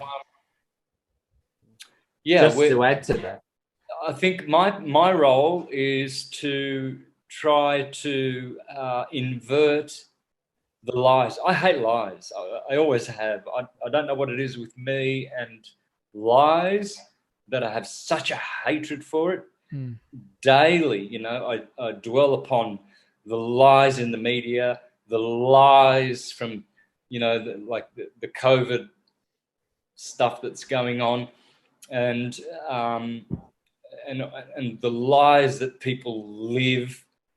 People on the beach here. It's a beautiful town I live in. It's a beachside town.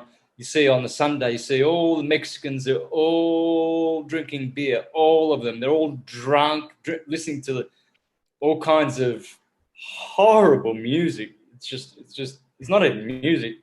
And they're all getting drunk, and this is their happiness, And what they don't realize is that their consciousness, they can't see how degraded this is. And so my role, I think what I'm here to do is to remind people that they are more special than what the world has, the impression that the world has left them with. We are so great, and I just love helping people to, improve their lives, their health, their mental field, their emotional field, through the knowledge that I share. I'm not offering myself as any kind of an example at all, but I do walk my talk, absolutely. As we know. No, sorry, you're good. Said as we know. Absolutely. That's the whole point of even just what we're trying to do is to acknowledge these truths, or even just to acknowledge the lies. And when you do that and you have that sense of awareness to be able to see how you've allowed those lies to perpetuate onto you as well, it's caused you to think a certain way. It's caused you to form certain beliefs about yourself or things outside of yourself as well. And in return, those thoughts and beliefs turn into actions, and those actions have consequences. And if we're all a heart frequency participating in this energy of the world and in society and interacting with others as well, it's a direct effect, and it's direct impact.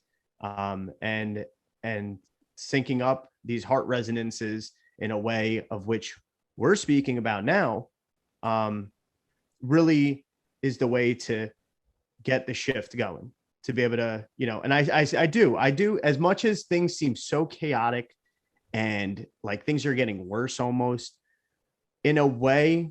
And I guess this could also go with the fact of whatever vibration, whatever frequency you're vibrating at, that's why it's coming into your awareness. It could be that as well. But I feel like though there's a start.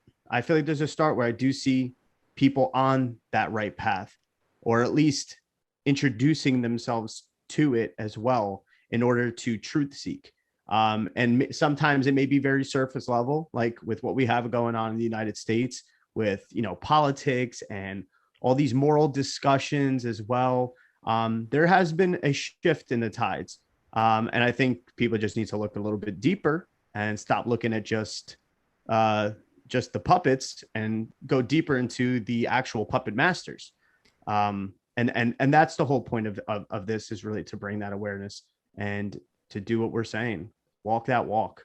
Yeah, and to understand people like all four of us are all around the earth right now, and I feel like a lot of the awakened people are, just spread out, and maybe for reasons like, we're meant to affect people in our immediate environment, and obviously only to a certain point, because you're right, Santos, they do not listen. It's like there's this etheric like wall to their consciousness where and there's been times where I'm like hitting it where I could even relate it to anybody. I'm like, how can you not understand what I'm saying? And just for some odd reason, their consciousness, it's like the plug doesn't fit in the wall. Like there's just nothing there to connect it. But then at the same time, we all still are out there. And I think what it is now what Gio's talking about with this frequency is we're starting to find each other more and more. And you spoke of how you were very angry for a while. And I remember watching Santos. I never stopped watching you.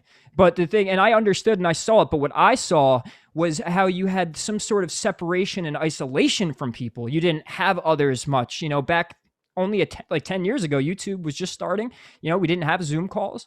And me personally have experienced a lot of isolated moments where there is that anger, and there is like watching the world and seeing other people and what they're doing, and realizing how awful it is, and how separated, and how they're not only harming themselves, but harming other people around them. But we all emanate a frequency. Anytime I jump into a conversation with you guys, or I was saying this to a guy who I follow with Gematria, and I was saying it to him, like, man, every time I feel like we link up, that the combination of our consciousness and our hearts and all that, it ends up actually opening up some sort of Akashic doorway. It opens up more information. It expands quicker. And that's what I think Gio's talking about, is because there's more of us that are aware, they can't stop it anymore. This whole pandemic and all that is the end. I feel like it's the end. And once, this is it, I feel like. And I think that isolation and all that separation is going to, I'm optimistic. I also have Sagittarius rising, so I'm jovial as is. But, and in the 8th house is my chart ruler. So occult and all this, I get very excited about and optimistic. But I do feel like it's true. And just to clarify, Santos, what you were going through, the universe forgives you because of all of the things that you've done. I'm pretty sure, hey, if someone stopped watching you because of those things, they're not aware enough to deserve the information you give. And Feels calcified. Right. The fluoride got too deep, and I wouldn't worry about it. And what you're doing with the school and all that is absolutely fantastic. I adore it. And I would love to see Achintya link up and end up being one of maybe the teachers. Like, could that be possible? Could Achintya somehow make it over to your school and be one of the teachers? Well, we'll see what the Lord has in store for me, but I'm happy to serve. We could do a Zoom situation for the schooling. I don't have to physically be there. I could contribute, perhaps. Absolutely, you will. Absolutely. I've already invited Achintya. I've made an invitation already. I want him to be a pillar of this school, because I know Achintya has much divinity to share with the world, and much knowledge in the scriptures. I love people who have scriptural knowledge. I respect people who love the scriptures very much. So can I just bring us back for a moment? Thank you very much, Santos. Excuse me.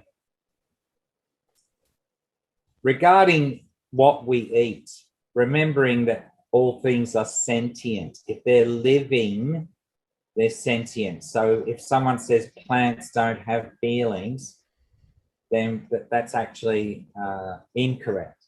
It can be studied, it can be understood. Kirlian photography, auric photography, cut a leaf in half, you'll still see its image, even though physically some is missing. So what I'm trying to say is that, and getting back to that idea of we're all gods and all that carry on, the fact of the matter is gods are not birthed through the birth canal. They don't come into this world through birthing. And when we come into this world through birthing or through cesarean, whatever it is, the world already exists. Mm. The parents are thinking, what name shall I call my child? The parents are seeing if all the digits are there, seeing if the baby is healthy. The baby doesn't think immediately, I'm a god. Why? Because it's hungry, wants some milk from the breast. It wants, some warm clothes. It wants the blood from the birth taken off its skin. It has no idea at all about being a god, right? So this is how easily, through simple reason, this is how easily we can dismiss their ideas. But you can only think these sorts of thoughts if your spiritual connection with the God, which is actually in your heart, in the Vedas, in the Bhagavad Gita, Dehino Shmin Yantara Dehi. A yantra is a sacred drawing. And they say that there's a yantra in the heart, a flat plane in the heart muscle area, where the Paramatma, the super soul, and the Jivaratma, the experiencer of life in the body, coexist. And that's why they say that the intelligence of the heart is faster reaction than the intelligence in the mind. The consciousness in the heart is more defined, but they don't really go and scientifically study that, because then, of course, that brings back God, and that brings back divinity. That brings back all these other things that scientists that in general don't want to talk about, don't want to even recognize. Well, so and if I may interject just for a moment, Greg Braden and Bruce Lipton are two people that I think are, and Joe Dispenza, they're what you're talking about, they're pushing for. They're bringing that link. And I don't know if you know their work, but with the heart field and all that, they're studying that as well. So there are a few out there, and hopefully it grows. But what you're speaking of is at least starting to come out. Yes, indeed. So the problem is, of course, now I'm aware of Greg Braden, Bruce Lipton, etc., all these fellows, right, and I have great respect for them. They're doing the best they possibly can. Sure. In general, you'll see that they're not quoting from the encyclopedia of the Vedas or the Sanskrit-based. So I'll give you this is what I was trying to say to you before. When the gurus talk, they'll tell you, the proper realized gurus, not pretenders, they'll tell you that the Sanskrit was everywhere in our realm. Now, I'm going to just use it as an example. As an example, we could use the flat earth thing. It's a little bit more difficult to hold. Remember I said that there's a CEO and then there's a demigods, the middle management or higher management, the elite in the company, whatever. So in Vedas, they're called demigods, or they're called, I'll think of the name. But the world is actually named after these demigods. So when we reflect to Egyptian culture, Egyptian language is not all around the world. Greek language is not all, in ancient times, Latin, Hebrew, it's not all around the world. The only language that is, you could say two, Sanskrit and Tamil, the only languages that are all the way around the world are those two languages. And there's a reason. The word navagati means to navigate. That is Sanskrit. So let's just have a look. Up here in the north, we have a place, there's the UK. Up here, this is called Scandinavia. So let's just change one letter, C to K. So Scandinavia is how we call this area here, Norway, Sweden, Finland, like that. Denmark, I think.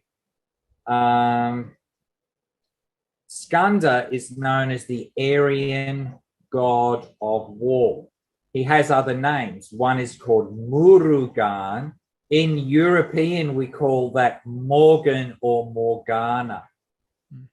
He's the Aryan god of war, so he's also Aries.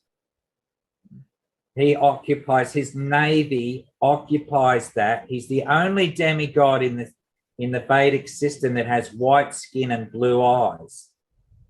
He is that same Aryan equation that the so-called misunderstanding of Nazi Aryan were trying to acquire. They were trying to understand the very nature of this personality. Now, Skanda or Kartikeya Murugan is the first child, hold on, let me think, of Shiva and Parvati.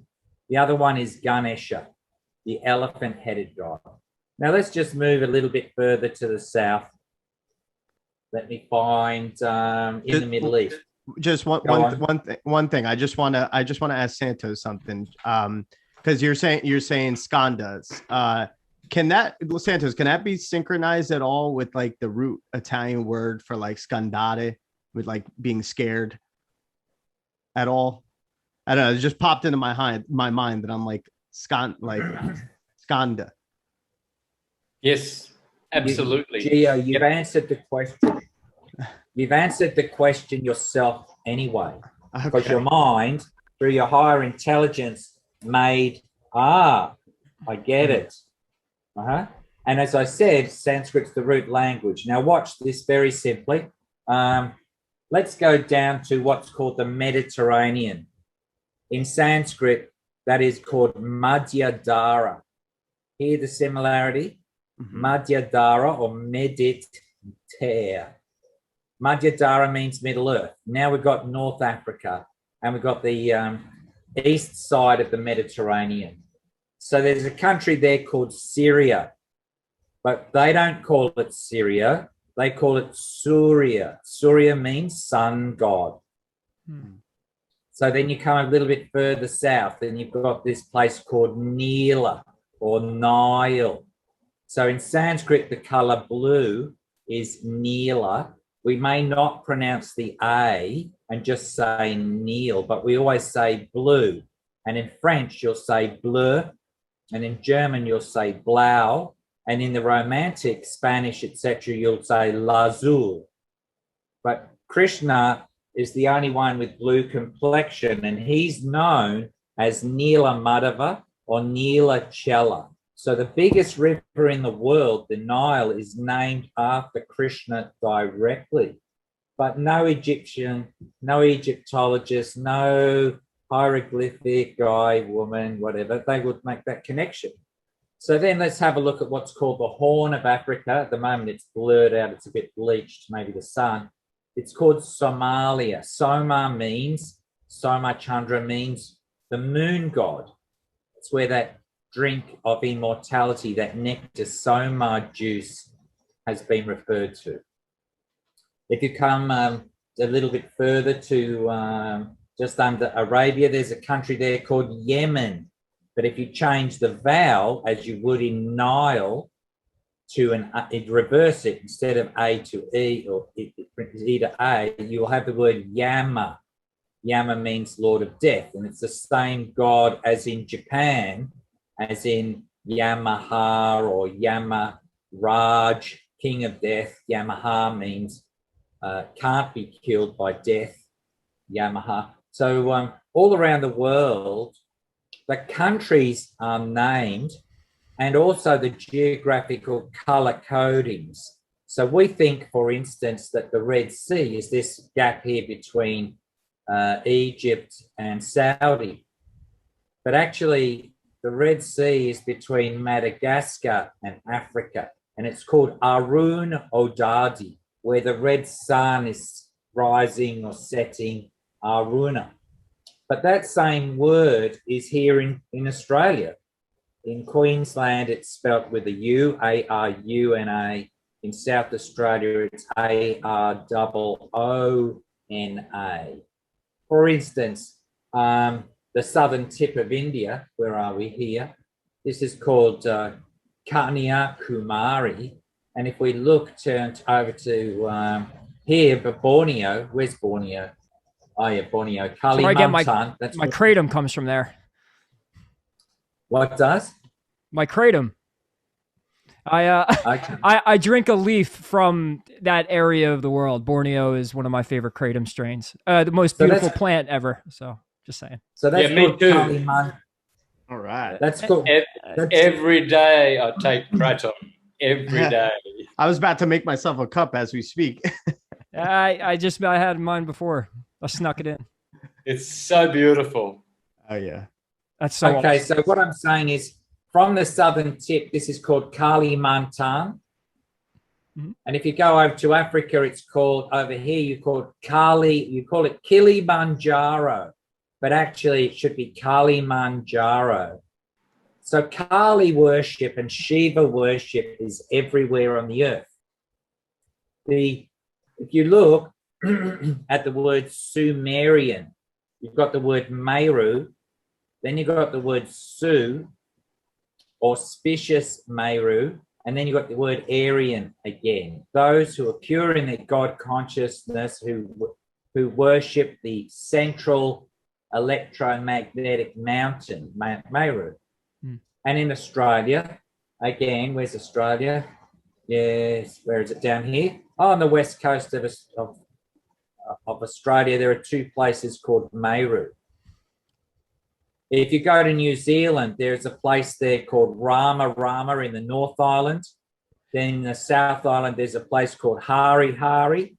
There's also another place there called Kumara. Now let's have a look at the word Tartarian. The aspects of the goddess Kali, there is one aspect where she comes as twin girls. Their names are Tara, Tarini, Tata. The word tartan in Scottish fabric, the word tartare sauce, if you're eating fish, they're all references to Tartaria, Tartary. It's everywhere.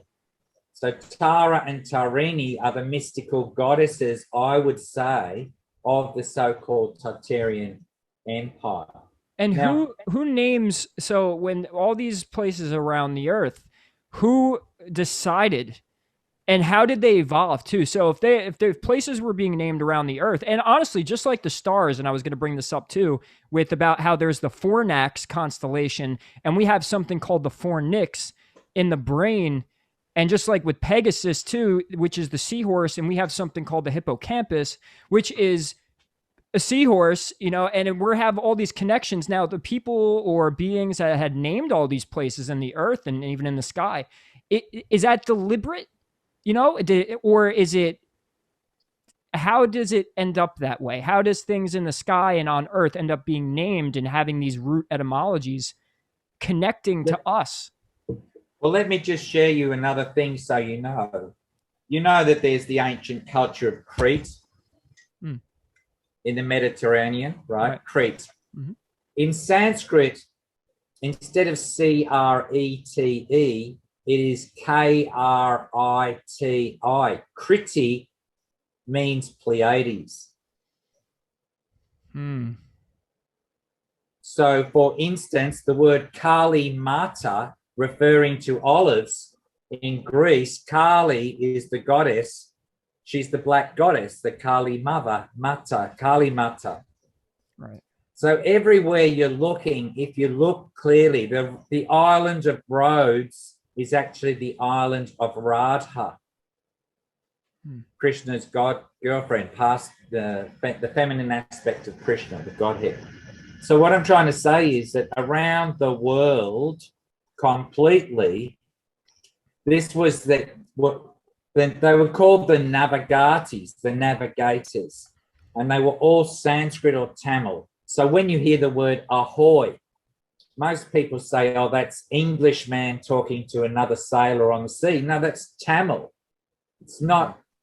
So getting back to round this right out, Sanskrit-based language is for the Vaishnavas, and Tamil language is for the Shaivites. So there's, when you pronounce it, even though they're the same words, in the pronunciation, some people will say Tamil is a little harsher than in the Sanskrit. Sanskrit, I'm not an expert. You can look on my channel, on my YouTube channel, the Sacred Space Project, and see one man there. His name is Dina Anukampana Das, and he can pronounce Sanskrit absolutely perfectly. And again, he's self-taught. So I think that, what's it called? Autodidactic, self-taught. I think these sorts of things are imperative to understand, that it is up to you to become self-realized. You know, it doesn't say group realization. This is the science of group realization. It says this is the science of self-realization. So that's the actual point that we should be understanding. We can't be what's called a chuggy baba. Chuggy baba means a false renunciate. Oh, I renounce ladies. Oh, I renounce this and then that and the other thing. Because you have to have a higher taste to replace something. You know, so someone's addicted to, say, heroin or something, they have to have a higher taste. And so, getting back to that point of what I was saying before, we are not the gods. Our interest should never become, I'll become a demigod. Oh, I'll just replace Lord Brahma as the Lord of creation. Oh, I'll just replace Lord Shiva. No. We are part of the divinity, but we have to learn what part of the divinity we are. And that means I am the aspirant, servant of the servant of the servant of the pure devotees of God. And that means that in that humble and tolerant state of mind, you can make progress. But if you're always saying, but I am of some sort of importance, then that excludes you from any place in the family, if you wish, if you understand what I'm getting at. Absolutely. So, and I think, and that's what my point was with bringing up with the law of attraction and the New Age community, and people were doing tarot on the internet, and, you know, everyone like with astrology, and it's blowing up and it's great. And people were, you know, they're starting to, you know, I'm holy, I'm woke, whatever. And the thing is what, like, you're to the false, what was the word for the false? You know, they're claiming to be something they're not. And that's what I'm seeing. Like you know, and I fell into that trap years ago where I was like, oh, I could have, you know, I was thinking of my worldly desires and all that, and thinking I could use this technique, Neville Goddard and all these people to help me, you know, manifest the life of my dreams. And I'm watching it. And I feel like it's dangerous waters, because if you go far down that path too, it's like you're entering another religion again. It's all it is. You're just going to worship yourself, actually, instead of you know, like you're saying, that's my point. Right. Ego-based religion. Right. Yeah. I also think, once again, people are seeing it surface level, like just with anything else. Like we're talking about, you know, the importance of scriptures, you know, the Sanskrit and all that, and understanding even just the etymology.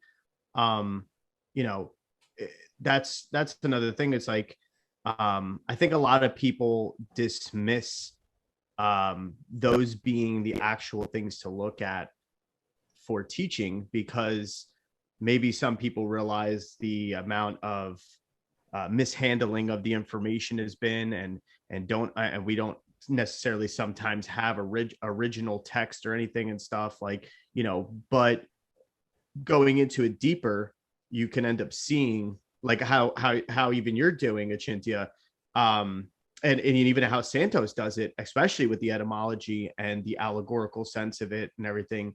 You can pick these out, but you have to really look. You have to go into that. And I think people gloss over that. They gloss over it in a way where it's like, once they again, see the shiny circle. object. They see the shiny. They see the thing. Ooh, that's not self-realization. That's self, you know, indulgence, or so along the lines of just absolute opposite of what you're speaking of. Mm-hmm. So we have to, if we're going to eat an orange, we have to stop for a minute and say, my dear Lord, I would like to participate in this orange, but you have to offer it back in devotion before. You can make a nice preparation and say some prayers. My dear Lord, I make this offering to you, and I will partake in the remnants. So, for instance, people may say, why do you offer an orange or an apple to God? He doesn't need anything. No, God owns everything. So when we do what's called lovering, in a loving motion, we're making the offering back. Say your father or your mother drops something. You don't pick it up off the ground and stick it in your own pocket. You say, oh, Mom, here's your purse. Here's your wallet. Here's your key card. Here's the keys to your house. You give it back to them. And that's actually what we should be doing to everyone. If you find someone's wallet on the ground, you try and give it back to them like that. So everything that we're consuming is actually already, I can't make a tree grow. I can see where the fruits are falling. I can pick one off. But if I just eat it, then I think I'm the proprietor of that. But if you stop for a minute, what you're actually doing is you're making it karma-free when you say, my dear Lord, please accept this offering. I don't have very much to offer you currently. But you give it in love and devotion. Then after a few moments of that meditation, then it becomes what's called karma-free energy. I added the word energy on the end. So everything, if I lose my remote control, if I lose my car keys, I don't stress and go looking for them. This is what I do. I go, my dear Lord, you know where everything is in this creation. I seem to have lost or misplaced my car keys. I have imperfect intelligence. I don't know where everything is. Can you please assist me? I will find those car keys in seconds because I've given up that proprietorship thinking I am the center. I am not the center of anything at all. That's so true. I could be classed as the center of my own ignorance. That actually is to take a humble position and to realize that there's super management in this creation. And if you want to understand how this is all working, go, Ray. I was going to say, it reminds me of the idea of tithing. And I think that's another, misconception, and even in the religious world, where people think tithing is giving the church 10% of their money. But I would take it as like with what you're saying, and you're not only giving away control, but you're giving away ownership and giving it back to God. And that 10% of the brain that we use, the scanning system, the senses and all that, that 10%, it would be the idea of tithing. I think that's what really tithing really, really means. You're giving away your ownership and becoming nothing but pure consciousness and giving it back to the divine. You're giving it back to God. You're taking all the labels and everything that has to do with this world, and that 10% that we operate through, 90% of our day, that's what that would mean. Another allegorical way to see the scriptures is that we must tithe. We must give our, what we think is ours back, and then God rewards you, right? I think that, what you're saying is essentially correct. My problem with tithing is there are many shallow people who take shelter in religions, and still there are impoverished and homeless people. Yes. So the tithing should be the 10% where you're actually doing works in community to directly influence the changing, and not giving the monies to someone else who may not even be as advanced on the process as you, and they're saying, I need a new gold ring on my finger, I need a better car, and all the rest. So tithing is very important, but what I'm getting at is you need to perhaps unless you can see who a saintly person who's actually managing that money properly and not taking any for himself, except the most basic to maintain, it's like creating the fishes and the loaves to feed the 5,000. It's like for everyone else, it's not for the self. I don't know if you know this, but when the Hare Krishnas have huge feasts, they sometimes feed 5,000. Their record is over 1 million people at one sitting. But if you physically go and serve the food as the people come with their plate, and you put whatever rice or sabji or sweets, whatever it is, what actually happens is if you're serving nicely, you can't eat yourself. You're already satisfied. You actually get internally satisfied by the divine. So people are thinking, oh, I've served the prasadam or the Krishna's mercy. I did that for so many years. They're thinking, oh, I don't do that anymore. But actually, if you keep eating, you will get fat. You will become overweight, etc. Because so many things in vegetarian cuisine is very delicious. But the idea is to actually say, is anyone hungry? You actually should go to your front door and say it loud enough. So if someone's, once upon a time, we used to be neighborly and invite people into our homes. Perfect strangers. That was actually once upon a time. Now it's not like that. Because I've got 5 deadbolts on my door.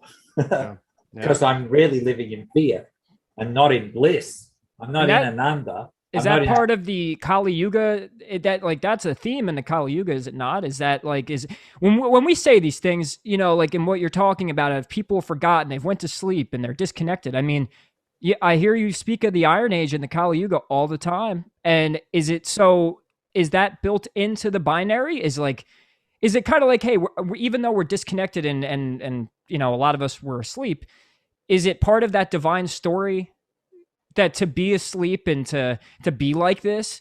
Was this disconnection written in God's script? In my opinion, I think that the Cabal and their nonsense activities of fear and loathing and distance and paranoia and all this and self-gratification, I think that they're the ones who have created this polarity of how things, I've said this before, you may know your friends, but do you know the lady or the man next door? And if you do know them, do you actually know their family? If they fall down, can you ring their family to inform them? You see, and the answer is no. No one knows their next door neighbors anymore. And now, I mean, it's very, very rare. And but once upon a time, you knew everyone in the street. Once very upon true. a time. And we can thank those, as Santos would say, those Jesuit faggots, right, Santos? But the Khazarians, the anti-Vedics.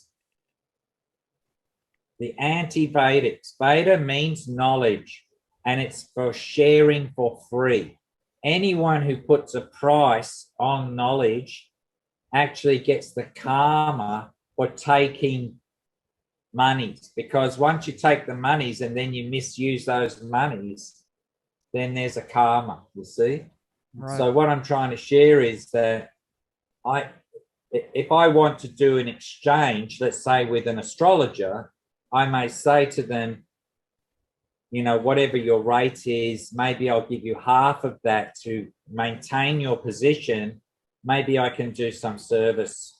Maybe I can mow your lawns, or maybe I can bring some nice basket of fresh fruits and vegetables to their home or something. A trade, an exchange, rather than this whole business. Because money, as we all know, as people get richer and more wealthy, so does their greed. Mm-hmm. Right? An unquenchable hunger. right? An unquenchable thirst. Once you get a taste of that elixir, you want more of it. Yes, indeed, because we're missing the point that Lakshmi, when I say, as I said earlier, good luck be upon you, or may God and Lakshmi, the goddess of fortune, travel with you. But what I'm trying to say is that doesn't mean, let's just say this, you'll notice that when people find gold or they rob a bank and they've got lots of bullion, they've then got to find a safe place to store it, a hole in the ground or a safe. Below the Vatican. Because you can't carry it physically around, right? You can't carry your bullion. Imagine Bill Gates carrying $1 billion worth of notes. Just 1 billion, even $100 notes. How big is the sack that he would physically have to carry with him? Oh, I could probably fill my house. Right? That's probably, or maybe even more, maybe even overflow it.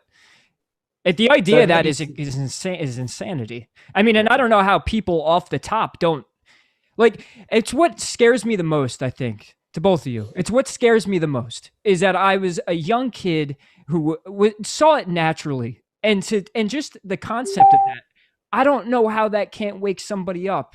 And then a lot of people that maybe are half awake go, yeah, but you can't do anything about it. It's like, no, you can. You can get a community started, just like Santos is doing with the school. And you know, when we do these little mini congregations and we talk about it and we expand on it. I mean, we live in the age where we could talk to anybody at any time across this flat plane, right? And the thing is people still it just boggles They me. lack critical thinking. The funny thing is, a lot of it doesn't even take such critical thinking. It just takes a little bit of common sense. Like even just the simple fact of following a money trail. There's so much that could be revealed alone. Rothschilds. Just from that. Yeah, just to see. Mm-hmm. I'm going to try and get Google Earth. Can I go back to screen share, Ray? Yeah. Okay, I'm going to try and get this Google Earth to work. Google Earth, here we go. Share. Hopefully things are going to work nicely.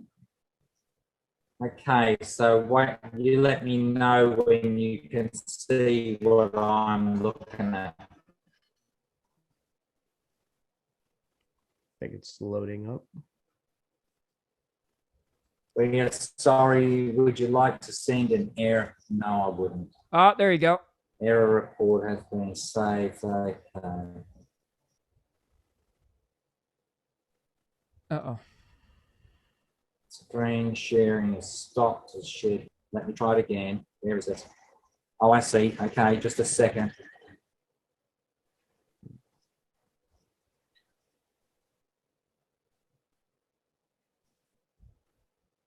As we're waiting, Santos, I was on Ken Miller's Live again the other night. I keep throwing you at him. I see a bunch of people who listen to you and all that now in his chats. I hope the universe is conjuring up something there with him. You know, he's still, I see what you mean. He's still stuck to the globe and all, but what I'm starting to think is he's too smart to not know. You think he hides it? No, he's an honest guy. He really doesn't think it's flat. It's incredible. It's incredible. Again, as I was saying to you, we all come into this world with different evolution and different perspective and understanding. Ken Wheeler, he's intelligent on one level, but that's it. He can't get to the next level. Let me read to you something before Achintya goes to his map there, because I was talking about this before and I just found, I was searching while you were talking, The Dream of Scipio by Macrobius. This is 2,000 years old. And I was talking to you about drinking from the cup of oblivion, which is the crater in the Deacon of Leo, because souls come in the portal of men at the Tropic of Cancer. And then they go down those signs all the way down to Capricorn, and they leave at the portal of gods at the Tropic of Capricorn. And this is, have a listen to this. This is in the dream of Scipio. So he says, as soon, therefore, as the soul gravitates towards the body, in this first production of herself, she begins to experience the material tumult, that is, matter flowing into her essence. And this is what Plato remarks in the Phaedo, that the soul is drawn into body, staggering with recent intoxication, signifying by this the new drink of matter's impetuous flood, through which the soul, becoming defiled and heavy, is drawn into a terrene situation. But the starry cup placed between Cancer and the lion is a symbol of this mystic truth, signifying that descending souls first experience intoxication in that part of the heavens through the influx of matter. Hence, oblivion, the companion of intoxication, there begins silently to creep into the recesses of the soul. For if souls retained in their descent to bodies the memory of divine concerns of which they were conscious in the heavens, there would be no dissension amongst men concerning divinity.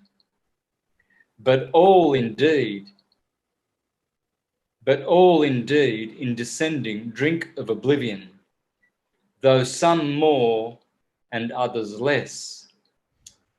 On this account, though truth is not apparent to all men on the earth, yet all exercise their opinions about it, because a defect of memory is the origin of opinion.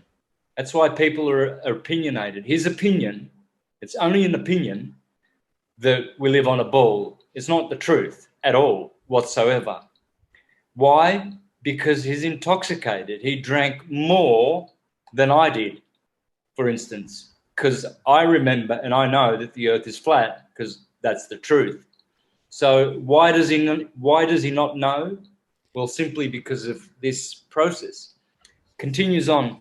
But those discover most who have drank least of oblivion, because they easily remember what they had known before in the heavens. Hence, that which is called lectio by the Latins is called by the Greeks anageis.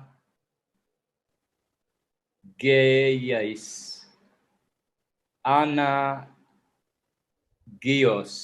Anyway, or repeated knowledge. Because when we learn any truths, we recognize what we naturally knew before material inflection, rushing into the body, had intoxicated the soul. But it is this hyal or matter which composes all that the body of the world, which we everywhere perceived, adorned with the impressions of forms. Its highest and purest part, however, by which divine natures are either sustained or composed, is called nectar, and is believed to be the drink of the gods. But its more inferior and turbid part is the drink of souls. And this is what the ancients has denominated the river of Lethe. You've heard the word lethal. Well, that comes from Lethe. And that cup in Leo, that's called the cup of Lethe. And it's lethal. And you see, people like Ken Wheeler, who think that he is a Neoplatonist, which he can't be, because Neoplatonists are both astrologers and vegetarians, which are the two requisites for ascension and to enter a mystery school. you cannot be a flesh eater and a non-astrologer and knock on the door of a mystery school and be accepted. They tell you to go away, stop eating animal bums, and become an astrologer. So that's what's happened to poor old Ken Wheeler. He is intoxicated. He's a flesh eater. He loves his burgers. Huh? You can tell he loves his burgers. Oh, he eats bacon and eggs like it's going out of fashion. So he's not looking good. You can tell he's a real pork man. There's a lot of pork on his face. But yeah, I love the guy. I always think of that. He looks like a pig. Yeah, he looks like a pig because he eats pork. But I love the guy and respect him because he's bringing a lot of truth, even though he's been so intoxicated, he's still remembered a little bit. I also agree with you guys regarding Ken. I think that Ken has thrown a lot of light into our world, but at the same time, we've got to tend to our spiritual nature, not our material nature. Right. And I would say I'm quite amazed at these really brilliant men that when the flat earth came up, they're still arbitrarily against it. I go, well, you must have a poor ability to go and experiment. But as I also said about specialists, once they're a specialist in what they do, on come the blinkers. They're not a jack of all trades anymore. Now, can you guys see this Google Earth that I'm showing under? Can you see it? Yep. Yes, Yep. sir. Okay, so this is every red mark is a line measurement that I placed in, and every yellow push pin is a place or some details. And when I first started looking at the flat earth, I went to this place here on New South Wales. It's called Point Danger, which I renamed Flat Earth Lookout. I'll just wait for it to re-render. Hopefully it's going to render. But can you see how many hundreds of marks, like red lines? Yes. So I have actually saturated, and I went to this place where there's actually, do you know what a compass plate is? Do you have them in America where it tells you directions and distance? It's on a flat plate, usually on a highest point. They also call it a topograph, is the other name they call it. So underneath here where my cursor is, I started doing my measurements. And I spent 3 years, and you know the Nikon P900? I burnt 2 of them out. They don't function anymore because I use them that much. And what I was doing was I was looking directly north, which is a longitudinal line. And of course, in longitude, the measurement of a sphere is the same. Every longitudinal line is supposedly the same as the fattest latitude, which is called the equator. Now, what I noticed is that just off the coast, there were these really amazing patterns under the sea. And I thought, well, hold on, that looks pretty uniform. We have fly wire, insect screen and each square. So there's a lattice. And what I noticed is that these are everywhere under the sea. These things here, and that's going, here is 3,700 feet deep, and here it is 5,400 feet deep. So there's a slide of it, but the geometry is very, very stable, one might say. And then what I noticed is just to the right of it is this line. So I need Santos to really think about what this is. Yeah, I'm just going to go further north. I'm following this line in the seabed. And then I came to these intersections of other lines. Can you see what I'm talking about? Yeah. Now see this line here on the right-hand side. It says width of the anomaly. This line is 8 miles wide. 8 miles. It is also 15,000 feet deep. We can't go down there. We cannot influence something 8 miles wide. And if I press on this line, it's 325 miles long. It's Godzilla's tail. Now, see this other line on the left here? Yep. Now see this other one running up here? And see this other one running off to the right-hand side? It goes up and over the mountains, under the sea, and there it is. It goes, they just are everywhere. That one is 8.57, sorry, nautical miles. So it's 7.4 nautical miles, this one, or 8.57, nearly 14 kilometers. Now let's have a good look, because I'm going to take you to a place on the north side of South America. So I just rotate this. Let's go there. We'll go this way. And see, every one of these measurements, these polygrams, etc., I've been looking into what's under the sea. And this is the point I'll make. Now become aware, I'll just press north to center it, of what truly is under the sea. See what's actually happening. The track goes here and they're going to turn left, and then they turn left and they come back on themselves. And here's a place where there's an intersection where they may have gone right, but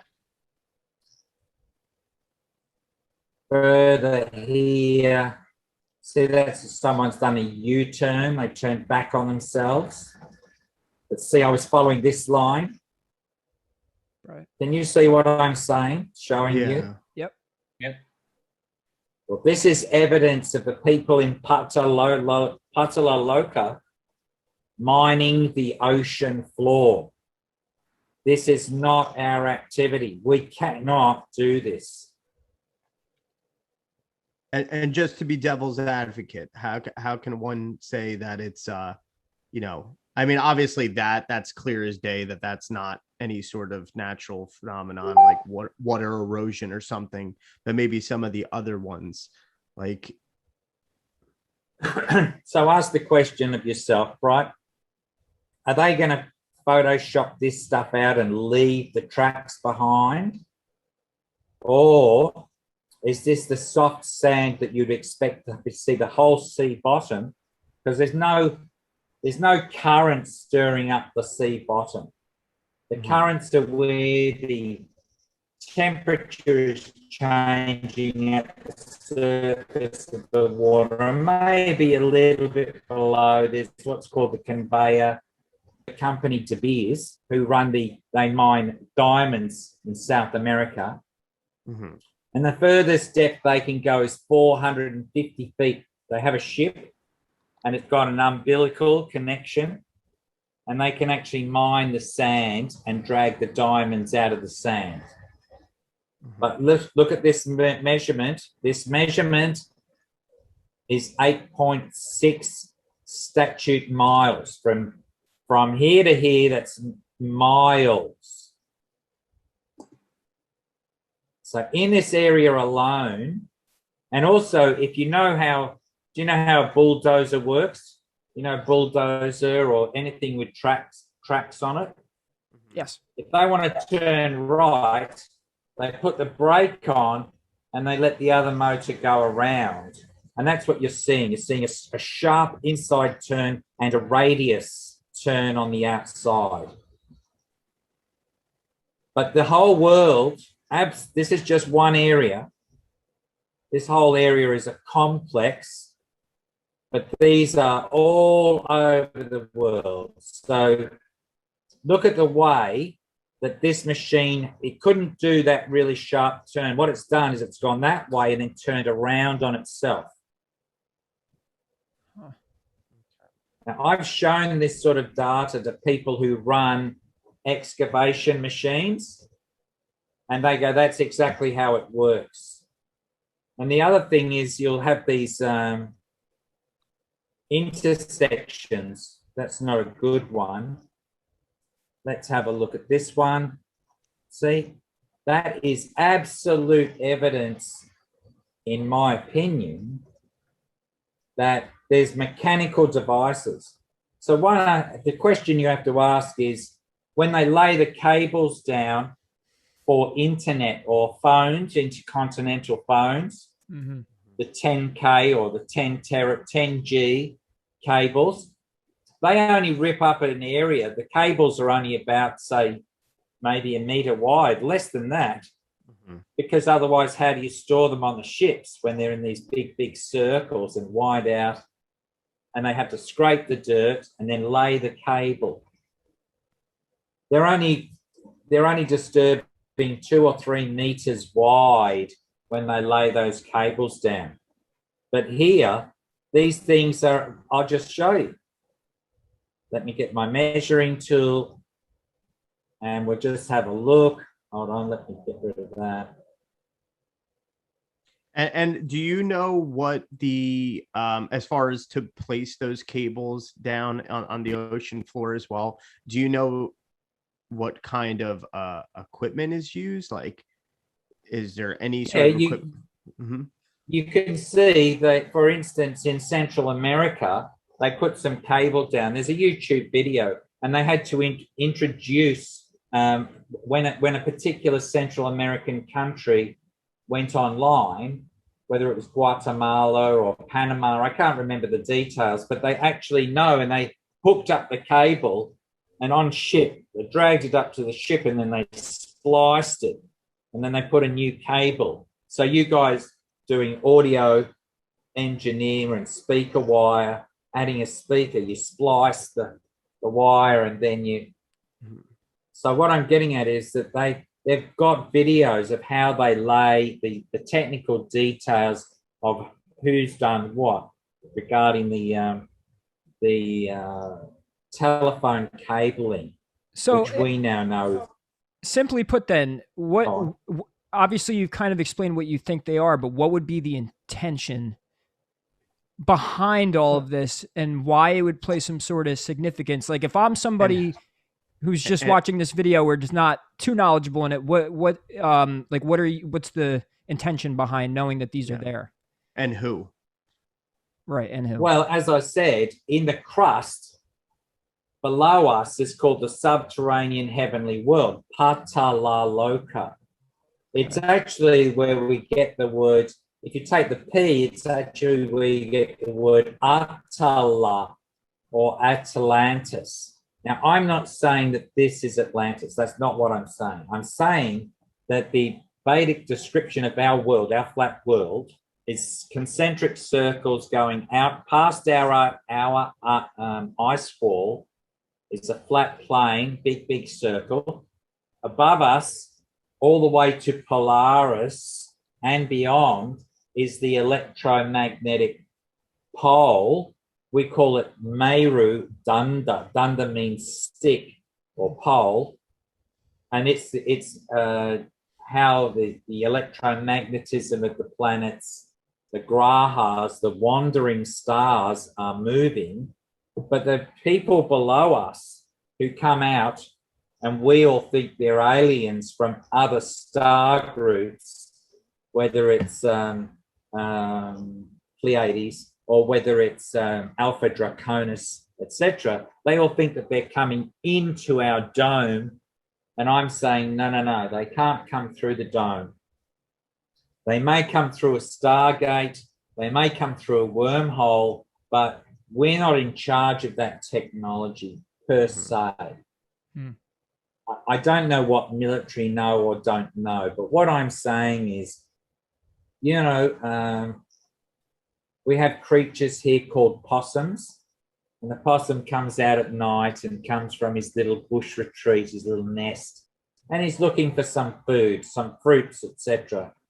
But he's eating while we're sleeping. Well, these guys are mining the ocean floors. This is what this is all about. Have a look at what I'm really talking about. This is just off the north coast of the Amazon, right? This is the Amazon Delta here, French Guiana. And this is just off the coast, but it's everywhere. This is in, you know, the Caribbean Sea, the Gulf of Mexico. It's everywhere. Let's have a look at this one down here. This group, we'll let it render. Yeah, I mean, this makes sense. And they're taking the minerals because that's their realm. They own. Go on. No, I was just saying this makes sense with even there's been some intriguing videos of constantly any sort of maybe UFO type going to the water or emerging from the water. Yeah, they're called they're unidentifiable submersible objects. They're called UAP is another name. That's why that other fellow has that UAP channel. But see how there's just like, this is like a maze. You've seen all those mazes, you know, like in The Shining. Well, this is huge. You know, we're talking about something that line there, this one here is 108 miles long. Now, there's something else I want to share with you. Google Earth is a flat Earth map. And how you can prove it is if you go and get those goggles, what do you call it, the virtual reality goggles? And then you plug in Google Earth. Every single time you look, everything is flat. The virtual reality of those goggles will show you proof positive everywhere is flat. Now, there's another way to do this. Let's have a look at this line here. This line here, we'll just press it. That's 106 miles long. Now, if you use the right-hand clicker, it tells you that you can cut, copy, delete, rename, but have a look at this. It says show elevation profile. And that's what comes up.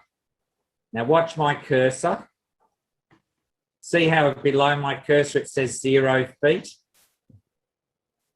Yep. Well, it's not reading the ocean floor.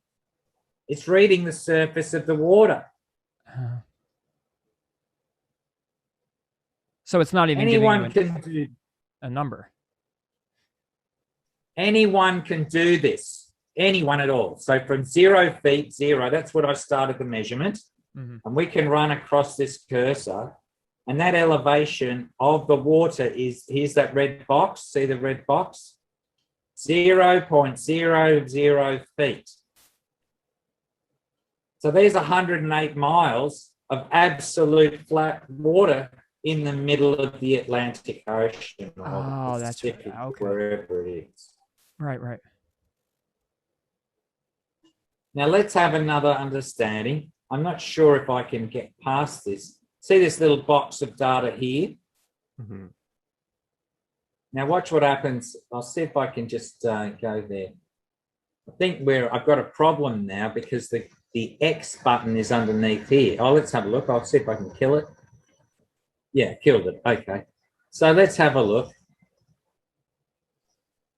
See these sponsors? These are the sponsors for the images.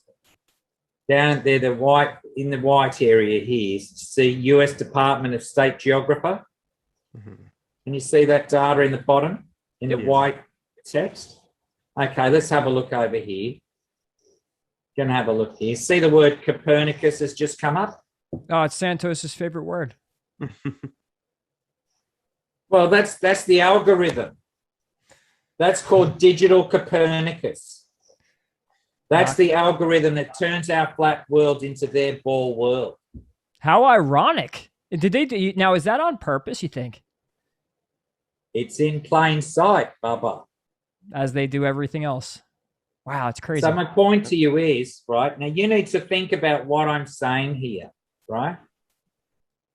I'm saying to you that you can use Google Earth. All the measurements are true on Google Earth, as in distance and depths of the ocean and everything else.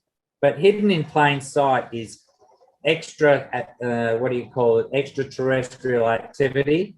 Extraterrestrial not meaning from another terra, another planet, but actually from this one underneath our oceans, out of our sight.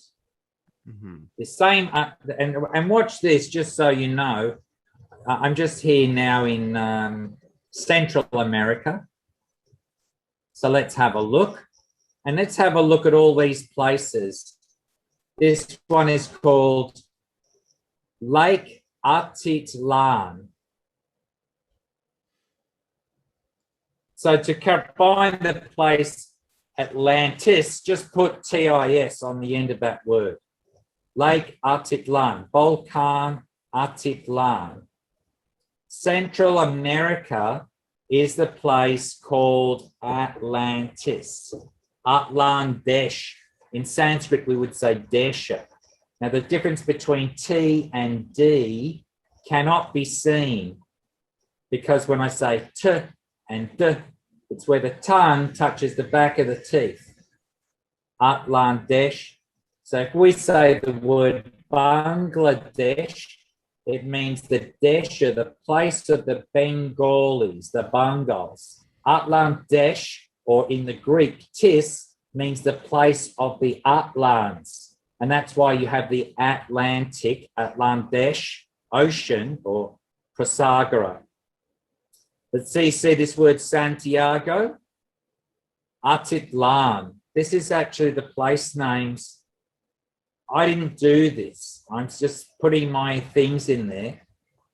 And what I'm essentially saying is that if you look, Amatitlan, see, Ama. Ama is the name of the goddess Kali. Atitlan. Guatemala. See, if I showed you that word, Gautama. Gautama means Buddha. Gautama. Gautama.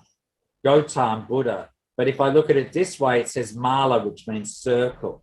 Remember I said that this, in the beads in here, is called a mala, a circle. So let's have a look a bit further.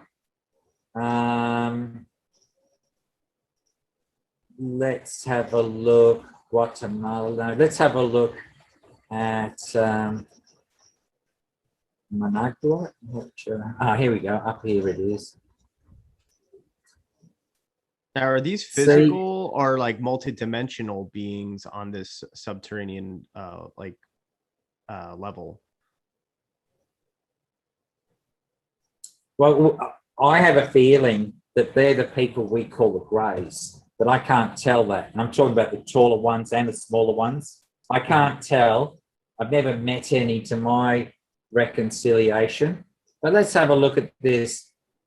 This is Buena Vista Tom Atlan, Uru Apan, or Kalima. What we say Kolima, a volcan is actually Kalima.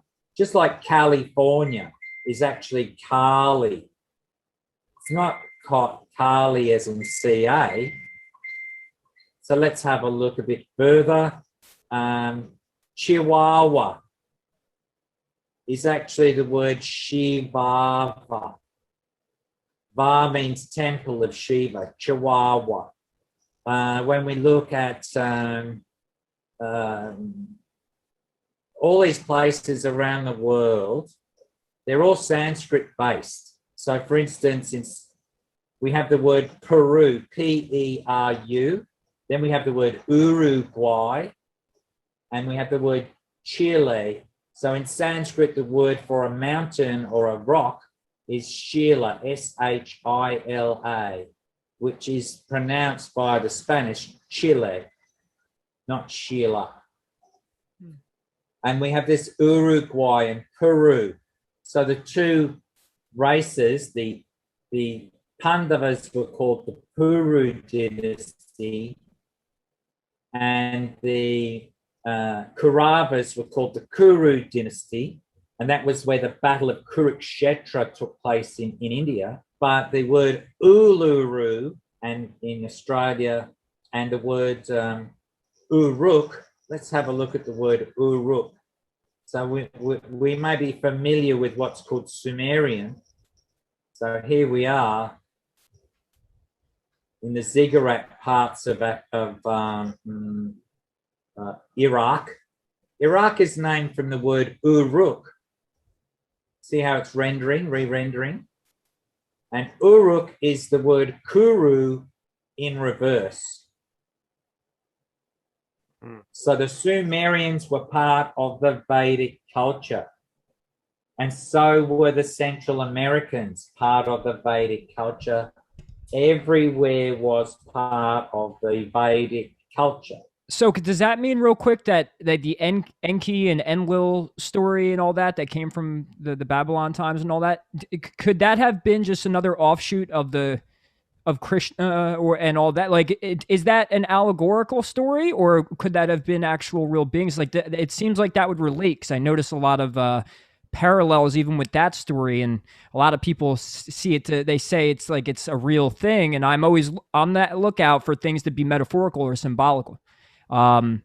Since you're saying that it's Vedic before, did it just evolve and it's the same thing?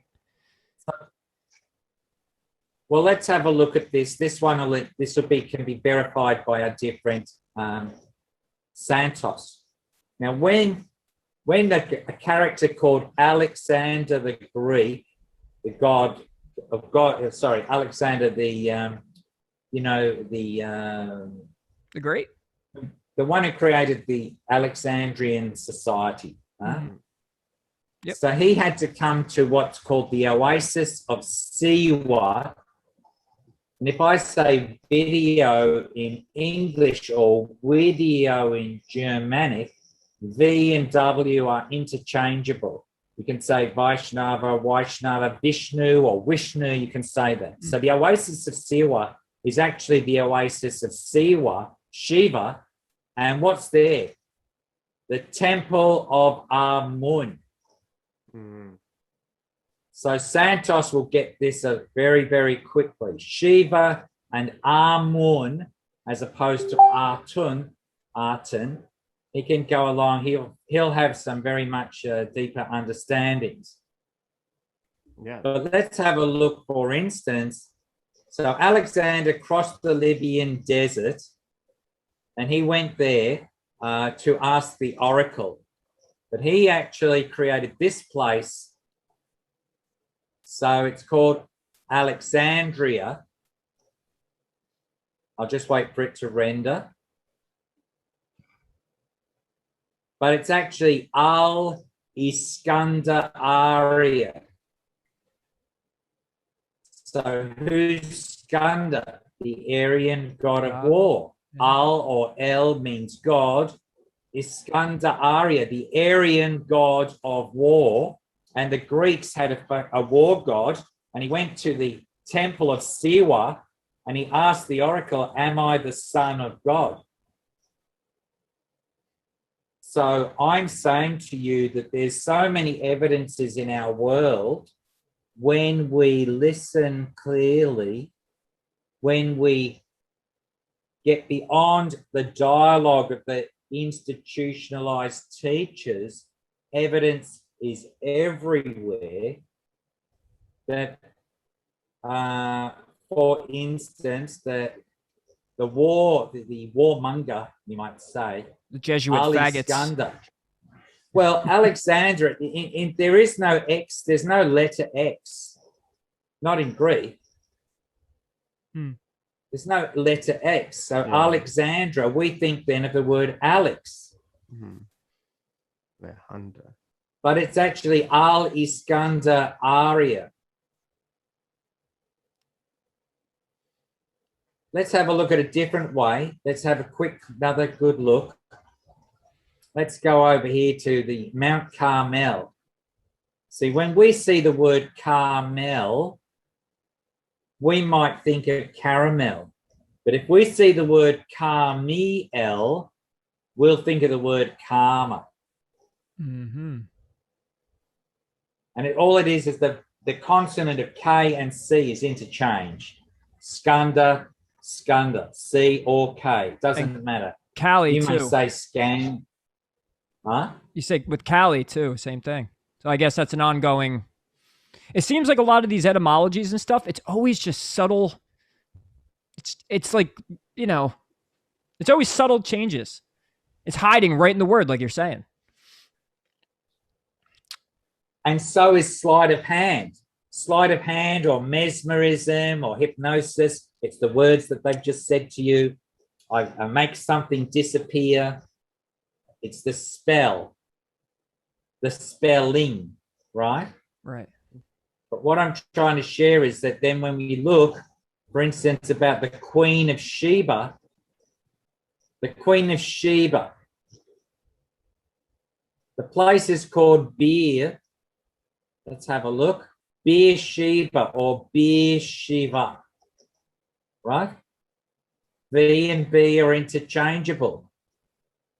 So the Queen of Sheba is not, we're thinking the wrong way. As soon as we understand you can change the consonant or the vowel depending, remember I said Nile, Neil, Nilo, Neela, bleu, blue, blau. When I hear all I think of the Masons too. Does that have something to do with it? Red and blue? Kneeling. They the, have a, you know, my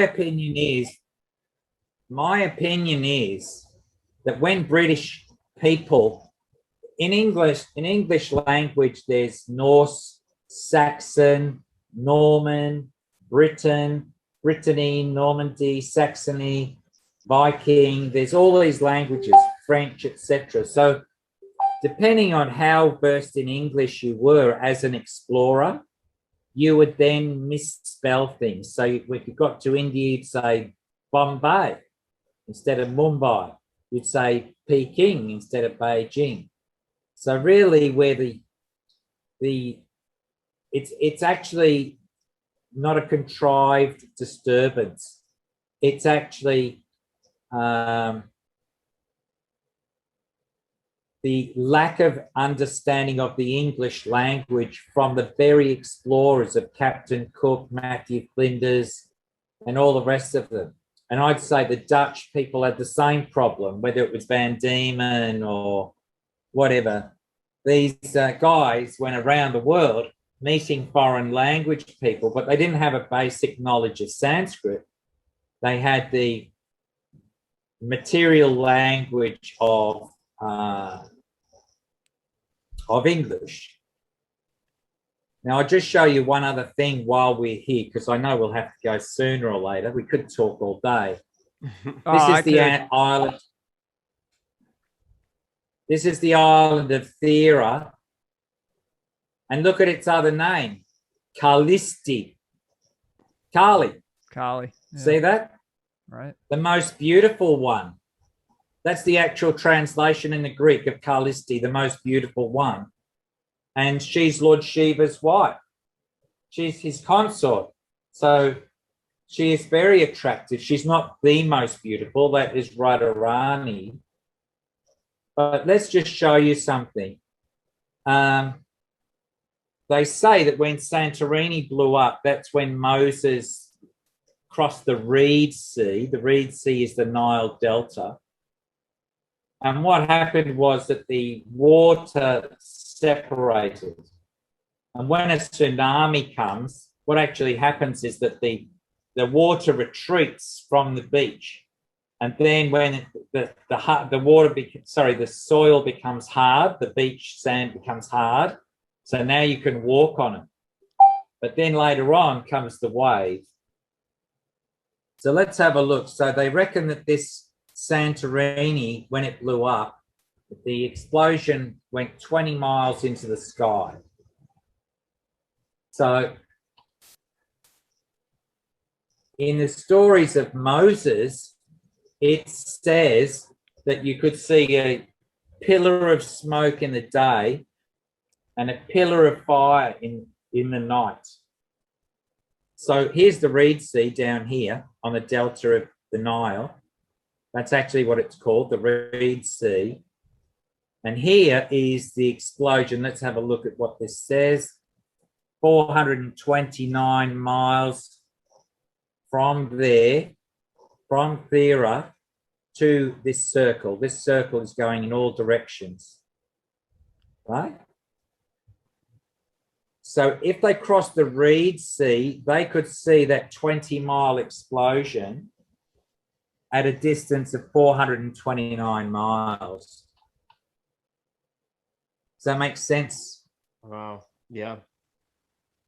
But if they were crossing the Red Sea, which is supposedly here, then of course that distance is far, far greater. Let's have a look. What's the distance? Hold on. I think it's that one.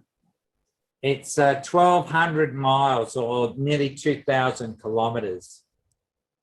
So what I'm trying to say is if they were crossing the Red Sea and they were still seeing a column of smoke by day, because once the sun's out, you can't see the volcanic red, but as soon as the sun's gone and the sky darkens, then you'll see the redness of the explosion. And what I'm getting at is that the story of Moses is actually telling you the world is flat. That's primarily what I'm getting at. Wow, it's fascinating. Wow. So there's the island of Crete, and here it is, Crete, Pleiades. And have a look at this just as another thing under the sea.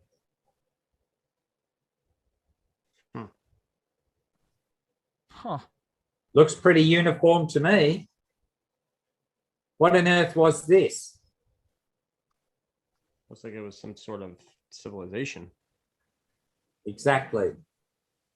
Right? Right. So there's all these brilliant guys in the world. They're, traveling undersea with their bathysphere. They're telling you the story of the island of Thera. They're telling you we've now got LIDAR, ground penetrating radar. They're saying that Knossos was a fantastic place. But they don't realize that the word Crete is a misspelling of the word Kriti in Sanskrit. Kriti is Sanskrit, and that means Pleiades. Just like the word Subaru. All the car I've always noticed that ever since Santos started talking about Nissan, I was like, wait a minute, you got Nissan, you got Mazda, and what's the guy Mazda? Ahura Mazda. Ahura Mazda. You got Saturn. You got Taurus. They right in plain sight, man. Mercury, right? Just crazy. Chevy Nova. Mm-hmm. You know what a Nova is, don't you? Yeah. Yeah, that's right. That's what I'm getting at. So that's called, what's the word called? I'll think of it in a second. But see all these patterns here under the sea. They're looking for ancient civilization, and they've got a little hand shovel and a little fucking, dustpan and brush, and they're just digging, and they're not even looking. What have you got here? What actually is going on here? And as I say, this is showing you all the evidences are there. For instance, I said Kali Mata. What about the word Trikala or Kalyani? See Kalyani there. Let's have a look at Turkey. Turkey's a beauty, right? You've got these are the words there. You've got Kali. You've got Shiva's province, Shiva's province. You've got Do Durga here. Durga is another name of Kali. And by the way, the last part I want to say, and then I'm going to sort of say it's up to any of you. In Ireland, let's have a look. I'll do it really quickly.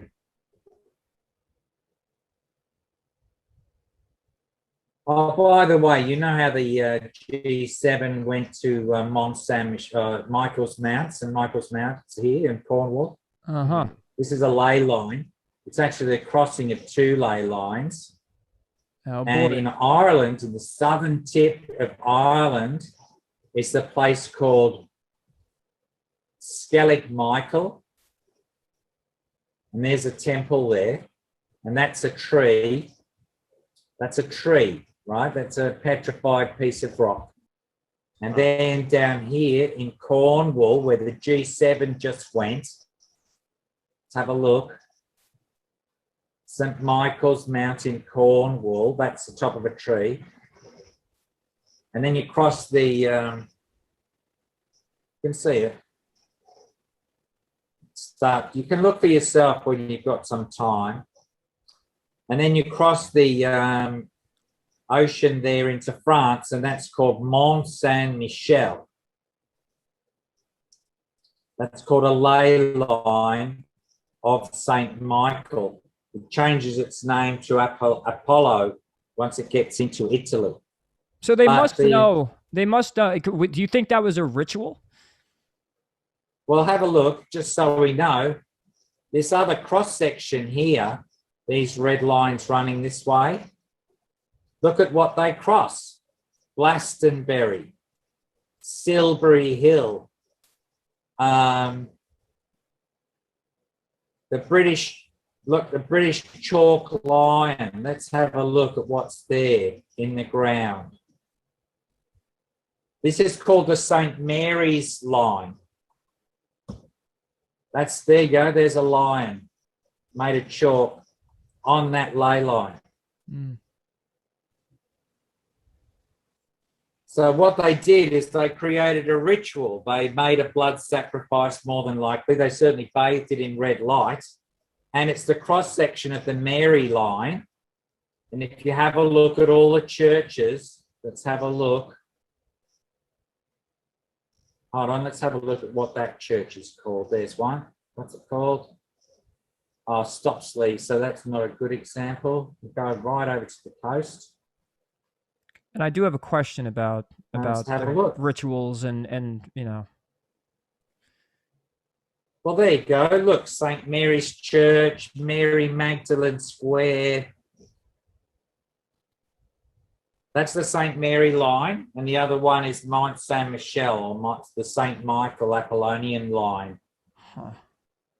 Now, does the cartography at all, and maybe Santos, you might know this, as far as like linking up with anything astrologically, as far as that? I don't know if there's anything off the top of your head that you could think of as far as what's being shown here. Yeah, oh yeah, absolutely. For sure it is, man.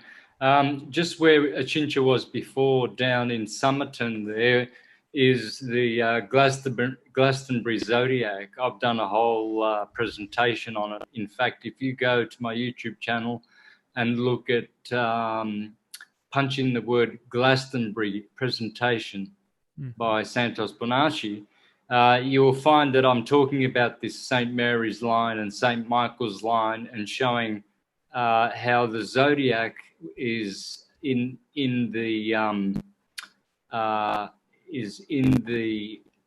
countryside there, all the 12 signs, and Somerton is exactly where Leo is, because Leo is summer. So Somerton, right there, is where Leo is. And that's only one of the things I brought out. There's so many interesting things in that Glastonbury presentation that I did when I was there. I'll put the link in our description. Yeah. So just so here's the last part I'll say today, and then by all means go ahead. Yeah, I have a few questions after this. Yep. In Ireland, they say all roads lead to Tara. So there's the Tara. And on the other area there's Tara Hill. And there's a reason that there's so many photographs. Let's have a look. Wait for this thing to render. Let's have a look at photos. See if we can look at photos. Hold on. So in Tara, no, let me just have a look. Let's have a look closer.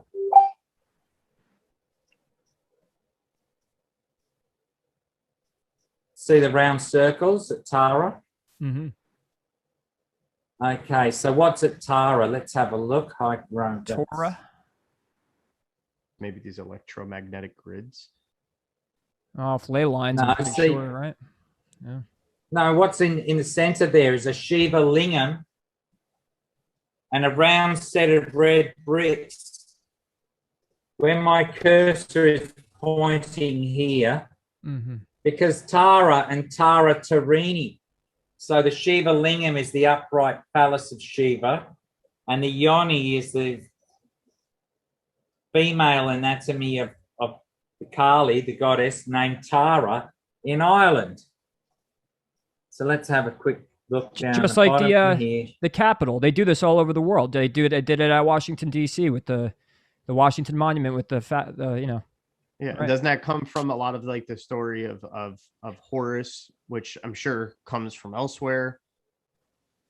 Well, in Sanskrit, the word Hora, Hora, became an Egyptian Horus, which became Horus, which became the word Hours, hours. Mhm. Hora also gives you the word horizon, right? And you can only see the horizon when the sun is on top of it or in your purview.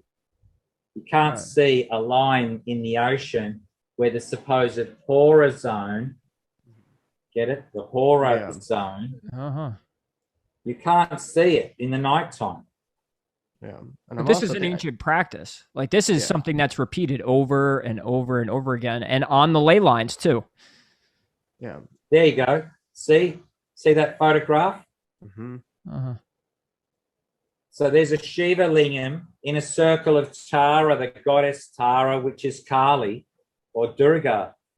That's all I can show you is that Tara, by the way, is half of the word Tata, as in Tara Tarini, which is what I said before. There's twin goddesses. They're twins. Goddess Tara and Tarini. Right. Yep, Tartaria. Tataria too. So a lot of it always links right back to that. Yep. Crazy.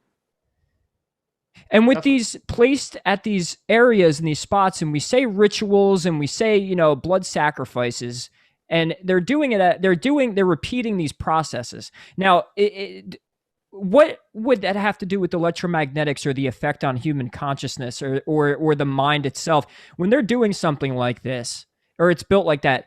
And Santos, a number of times he has mentioned the Earth grid. What's the effect of these? Why would it be important that I know, oh, this is there and they're doing this?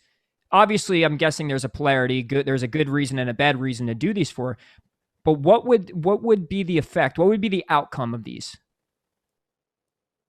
Well, if for instance, here in Australia, most people think the heart of Australia is a place called Ayers Rock, but actually it's a place called Wilpena Pound. It's known as Grid Point 44. 44. So besides the two poles, the problem is when they put the ley lines, they're still putting the ley lines down on this shape instead of a flat shape. So their geometry is out of whack because they're thinking they're on a ball earth. So let's just have a look at down here in Australia. Let me see, Australia's down here. Let's have a look at Wilpena Pound as opposed to Uluru. Look how ugly that thing is. Ugh. And by the way, see this here, I'll just show you this, by the way. See this line here? That is the longest, flattest piece of railway in the world. That line is 460 kilometers long.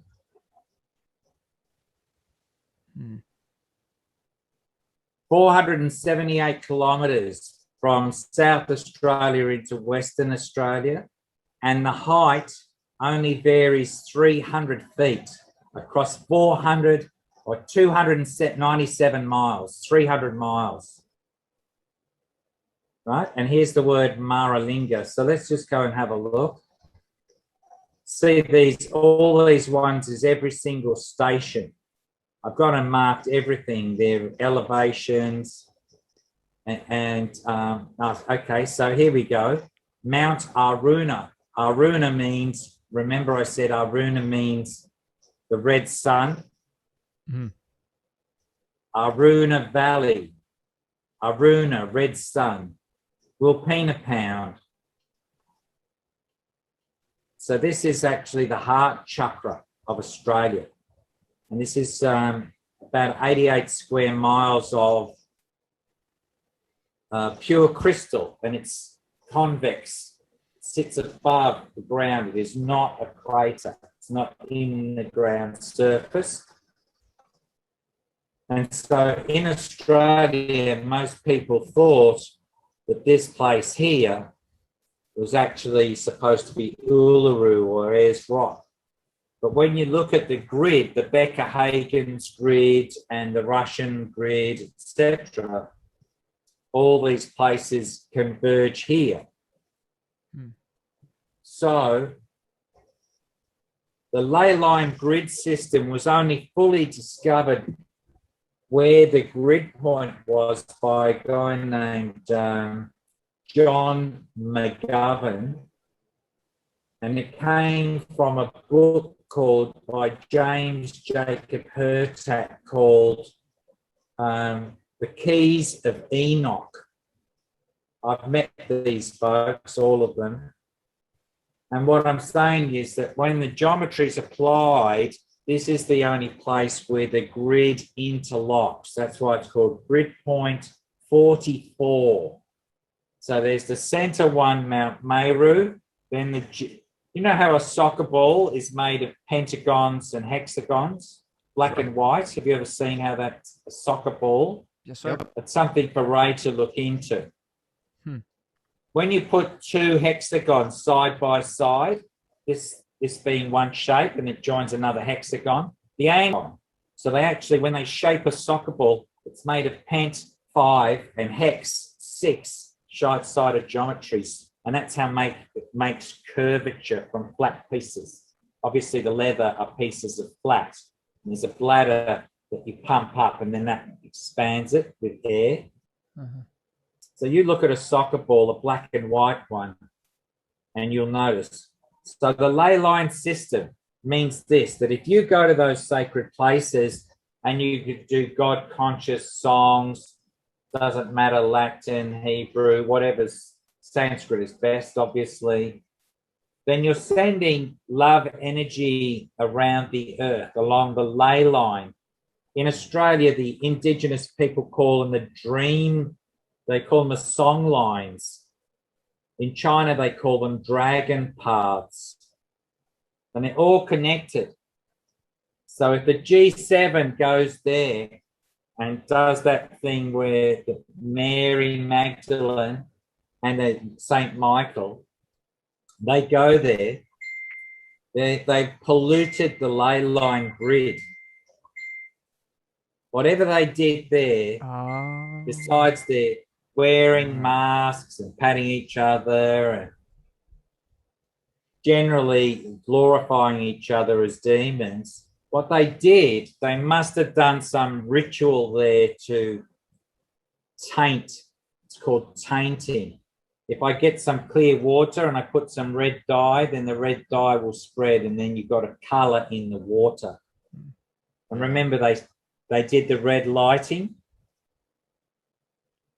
So, and what you're getting at with all of these is and it answers my question. It's like an access to the internet of the electromagnetic grid of the world.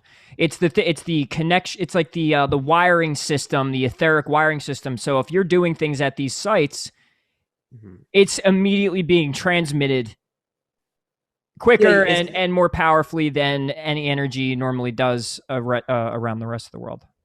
So if we understand what's called when they stick the needles in the flesh, acupuncture, acupressure. So they're doing acupuncture on the earth goddess, on her nervous system. They're doing demonic acupuncture. They're messing with her natural energetics. Yeah, messing with the channels. Yeah. Wow. Yeah, going into this really makes me really think and realize, and this is why I say it's so important to understand ancient history and just history in general too, because it, like, talking about this, especially with the phallus and everything, and then obviously referencing that back to Horus, and then also how it is in Sanskrit, you know, things like these locations that are set up either on these ley lines or in some sort of geometrical pattern. You know, it seemed like places like even like Göbekli Tepe, like how they line up too, because that whole phallus thing as well, with the ley lines, and it also lines up with I think the sword of Orion's belt. I think one of the novas in it, and there's a lot to be learned about the energy coming from that nova, and it's like, you know, it makes you wonder if higher elitists or whatever on this earth are aware of those things. How are they harnessing this energy? How are they possibly, you know, how are they also possibly keeping us in the dark about more of this universal energy, this free self-sustaining energy as well, that can be used to even power our grids and everything? Well, I think in real terms, Geo, is that we have become so aloof from our nature that we put animals in pens, in penitentiaries, in pens, in prisons. We use things like a Judas goat, and the Judas goat leads everyone into the slaughterhouse, but he goes back out of the side. He's got a side door. So whatever they're doing, they're trying to do bloodletting. They're trying to do dangerous magic. And you know, this brings me to my next question then. So with the magic they do, and I've always been curious because I've never heard even Santos talk about gematria much. Do they do these rituals? Are they by numbers too? Do they know that language as well? Because I know that involves with the Kabbalah and all that. When you kept saying 44, my name Ray equals 44 in gematria, and ever since I started learning gematria, I start to see the same numbers everywhere and how it connects to my life and all. But I also always wondered, do the numbers actually represent some sort of frequency? And when they're doing this black magic stuff, is it like, are they doing it intentionally, or is that kind of like the code of the universe going, it's them? You know, is it unintentional and it's just like the binary? I don't know if you know much about it, but because that ties into these rituals as well, all the number stuff. I watch the Gematria Effect all the time, and he's always talking about all these coded rituals that they do. So on top of this, I mean, it would just add another layer. Is it something that's possible? Well, obviously, as a God conscious or a person on the path of God consciousness, my interest in what they're talking about, as in the satanic or Luciferian, I avoid that. Right. I don't go into the Theosophical Library to look up the words of Lucifer. Sure. I'm not interested. But should we become aware of it? Well, the Godhead only gives you information that you can then process. Some people who may listen to this will go, you're a freaky guy, Achintya. You know, I just go, look, I'm just aware of it. I was interested in gematria when I was 14, 15, 16 years old. Right. I understood what was going on, but I didn't read the Bible and then do the whole gematria thing because I'm a generalist, not a specialist. I'm a jack of all trades. I want to know how sacred geometry, I want to know how 432 sound vibration in hertz. Read my mind. I want to understand I want to understand those sorts of things. So if you remember, I said when we look at my map that Om is there as a symbol in 24 different scripts around the clock. I'm looking for those sorts of things. I want to see holistic interest and not, my Om symbol is better than your Om symbol or some shit. And I get it. So like with the podcast, a big goal of ours is to have these different areas and perspectives and just to understand them. It's why we call it the daily transcendence, because we're looking to, not that we're just transcending, but we're transcending the information and we're transcending things that are occult. And with something like that, my goal would be to understand that it actually just has a validity and that it is part of these practices and energetic practices. So, because I just feel like if you just think in the terms of energy, you'll understand all this stuff way more. You'll get like, how could they kill someone and it's by a number and it happens on a day and the numbers matches up? It's like, well, because it has a frequency. And so by understanding it and at least having some sort of validity of it, it gives me the ability to show people or teach people. And then that maybe will technically can remove a layer that they would think is crazy. They call, you're not the only guy that gets called a whack job. And me and Gio will probably get called it 1,000 times. Santos, definitely, you felt it before too, but it's like our goal to get maybe a little more deep on understanding the validity so we could show people it's not as crazy as they think it is. Also to see what you're up against too.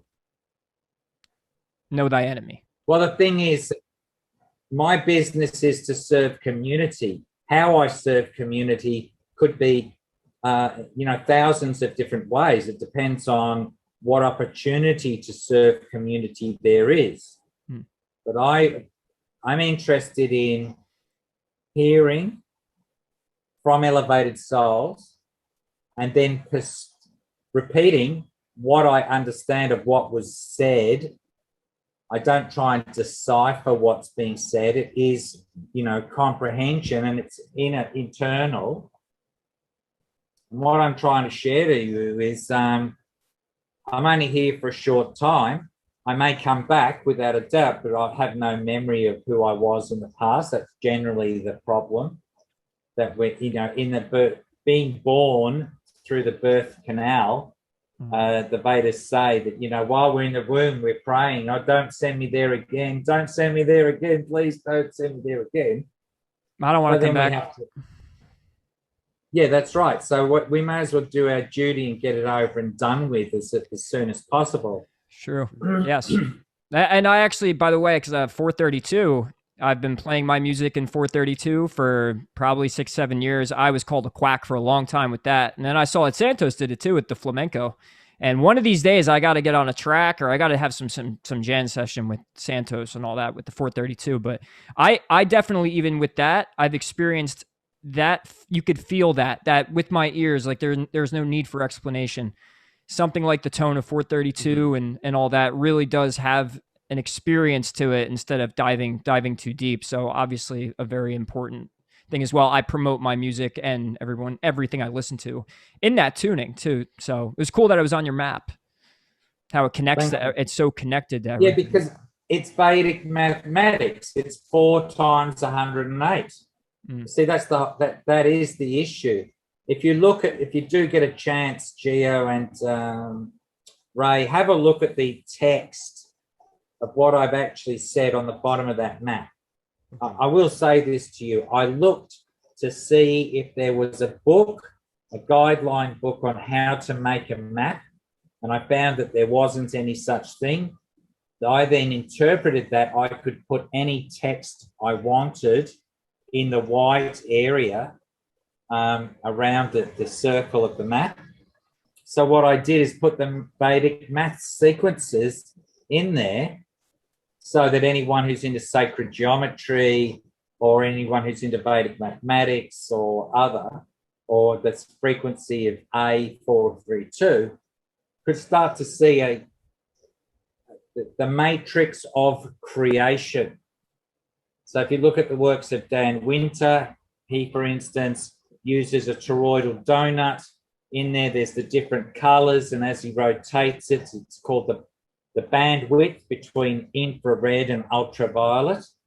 Yeah, I've we checked now his know stuff out with thanks to Santos has mentioned him a number of times. So Dan Winter stuff. Yeah, right. It's incredible. Yeah. So I first was following Dan Winter in the days of VHS cassettes in the early 90s. He used to live at a Crystal Hill farm. And when he came to Australia, I befriended him. We made many videos together. I was his Vedic Sanskrit go-to man. I called him Dan Bantari instead of Dan Winter. But Dan Bantari is a sacred Vedic name that the story is between the Asuras and the gods, the Asuras meaning fallen ones, Sura and Asura. And he was interested in the nectar of immortality.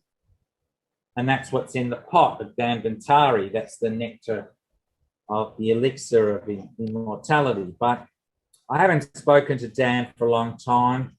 But there's hundreds of other folks I know. Jane 108, Jonathan Quinton. These fellows are all into sacred geometry.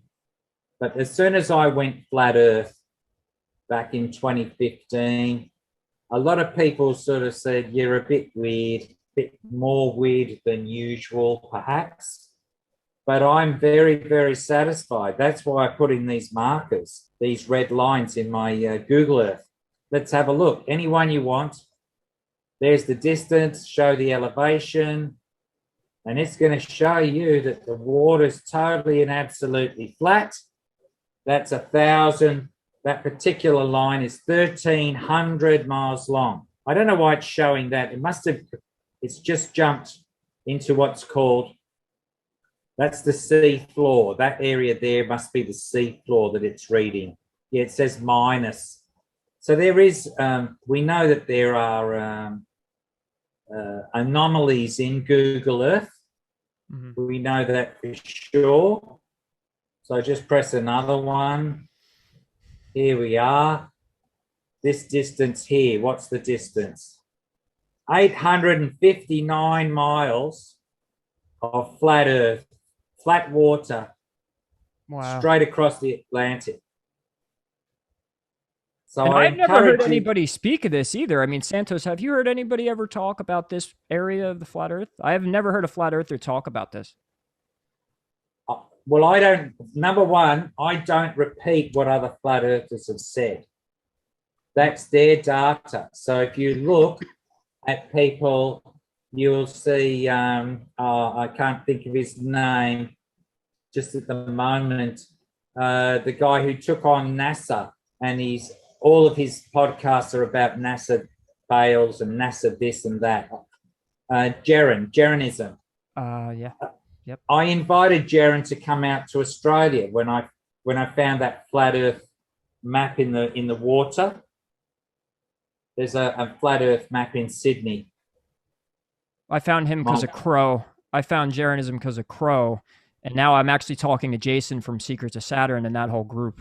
I'm starting to talk to all them. I might be doing a music podcast with Jason, but yeah, I know him very well. He was on the episode with Crow that he did was incredible. I haven't really checked out much of his own stuff, but so my point is that what I'm saying is I'm not criticizing anyone, no, or anything. I'm not boxing them. What I'm saying is that they pursued a specialty and then put the blinkers on, that's what they focus on. And I'm interested.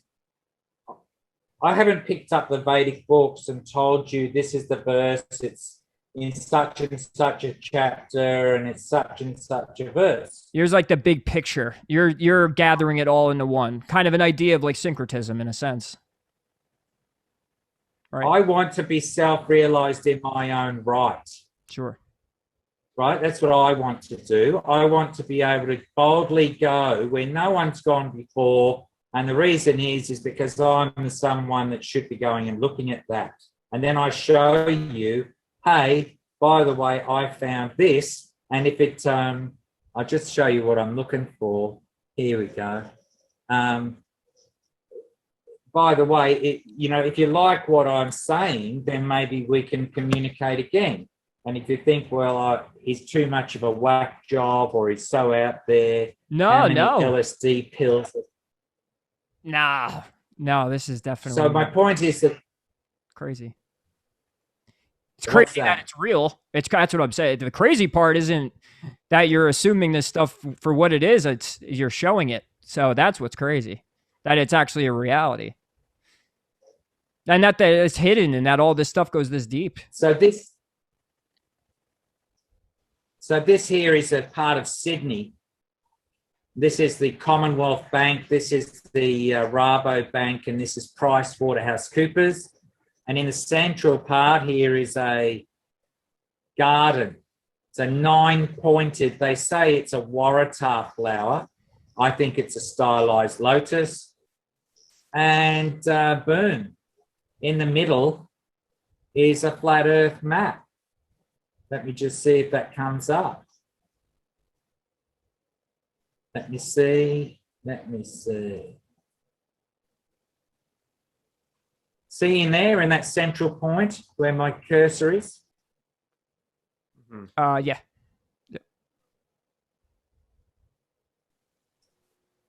That's 7 meters across. It's laser cut stone and it's got water in it. And see around here, see the pyramid, see the triangle, see the ship. This is a Masonic initiation site.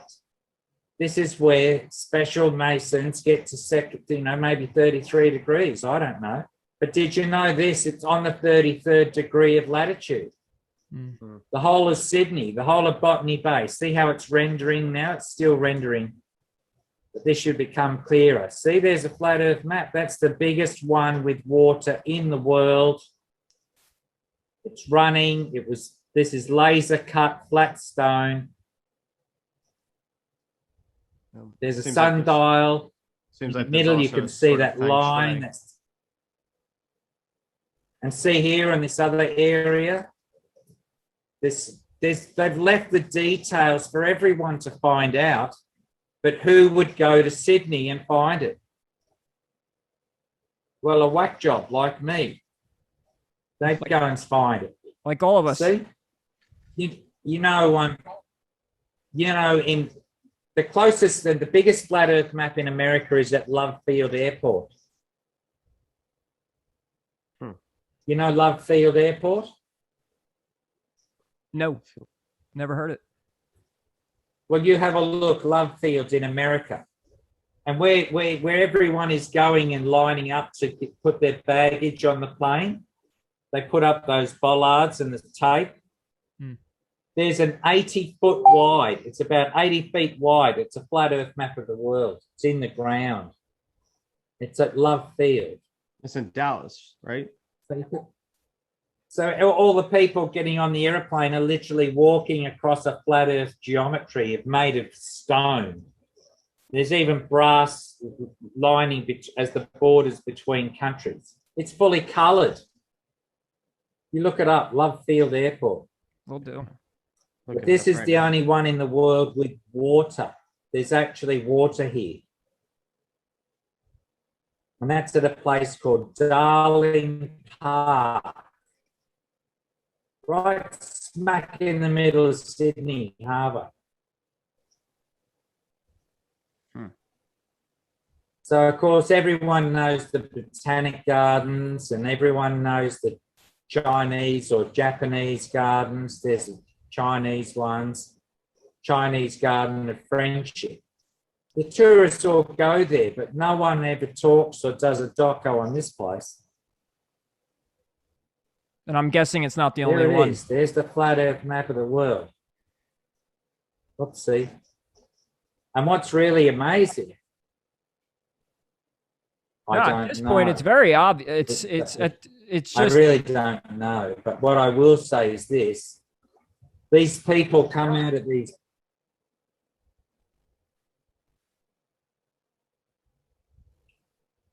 Can't hear you. Anyway, I'm going to just kill this off. Yeah, I know. We've done 3.5 hours chatting, gentlemen. I was about to say that, dude. That was more than what we expected. So that's incredible. So to cap it off, I guess what I'd really want us to really finish it with is, as people who have awakened and that we're highly aware, you know, what do you think the most vital information is to really not even just start with, but something that's just going to stick with you and keep you awake? You know, obviously the shape of our Earth, the fact that, you know, the electromagnetic sciences of astrology and all that. I mean, is all of this stuff necessary, or does it assist us into waking up faster? Is it something that we definitely have to learn, or is it something more so that by learning this stuff, you're gonna wake up quicker, you're gonna become conscious quicker, the more that you understand it? What do you think, Santos? Yeah, for sure. So the more your consciousness expands, the more you'll be doing things like this. You will you'll find your forte. This is Achintya's forte. This is what he you know, he's found his calling. I found my calling, and it's very, very similar to Achintya's. It's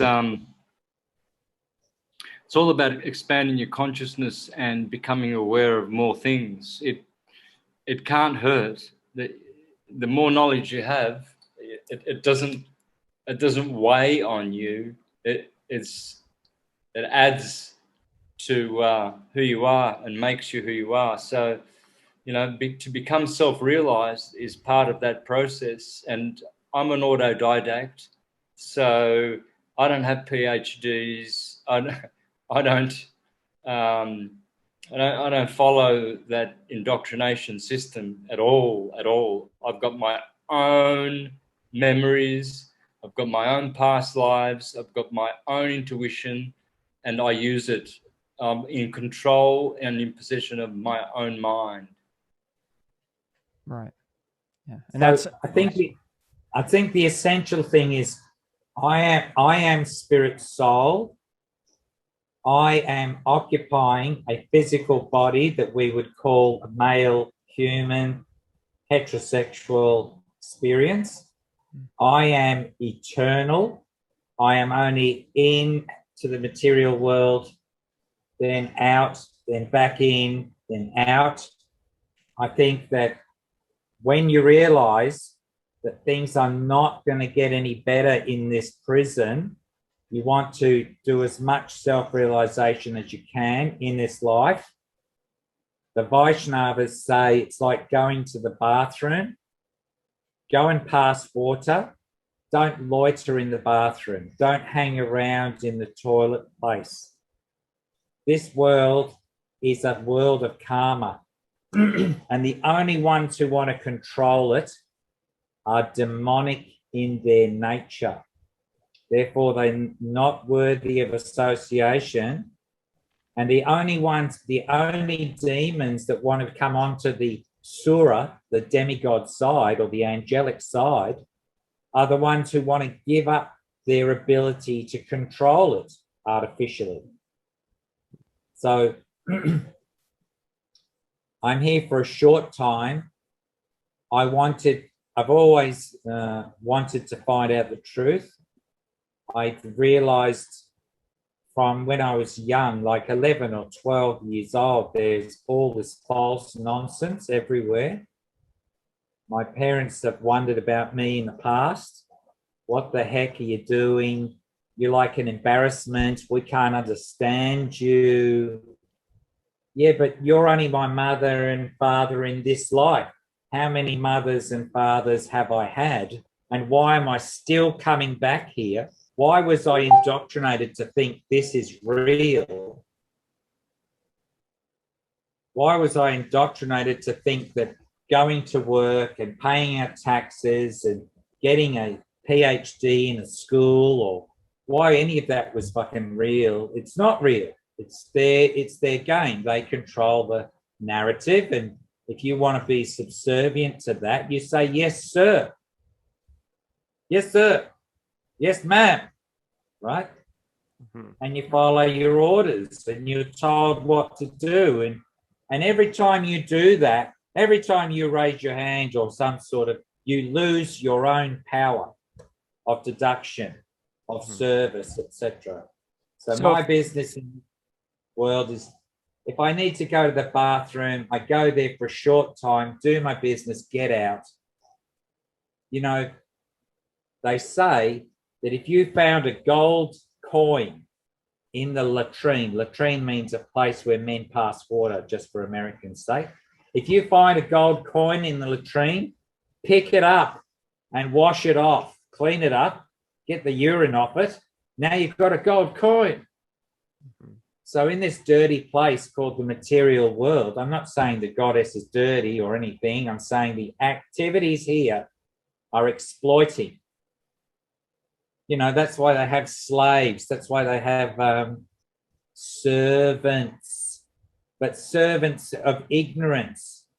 You know, my Guru Maharaj doesn't have a collar. He doesn't have some restraint on me. I'm his servant. I'm his disciple, discipline.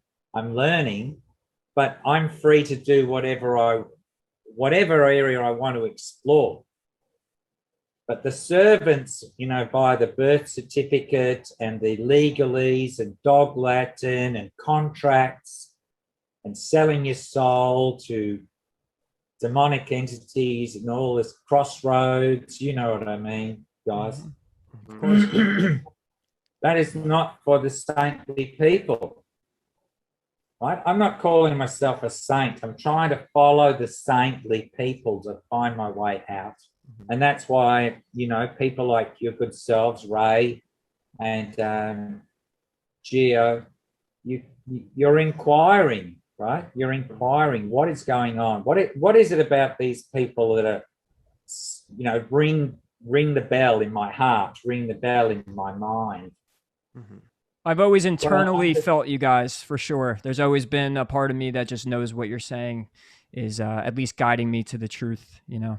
I just get the niche, the feeling that this is part of my journey, that this was meant to happen. I mean, the fact that I watched you guys 8-9 years ago on a movie, you know, I woke up, I went through a dark night of the soul, and you know, I could thank you both for allowing me to get through that, and on top of that, leading me to the information I needed. And like you say, when the student is ready, the teacher shows up. And you just got to walk through the door when it opens. And that's all you could really do. But it's been a fascinating journey so far. It really has. And all it takes is just to be discerning, but also to be open and to just allow things to come to you. And as soon as you're in the state of allowing and you're open to it, it tends to show up on your doorstep. It does. And it's not going to be easy. And it's not going to be pain-free, I think, as we all know.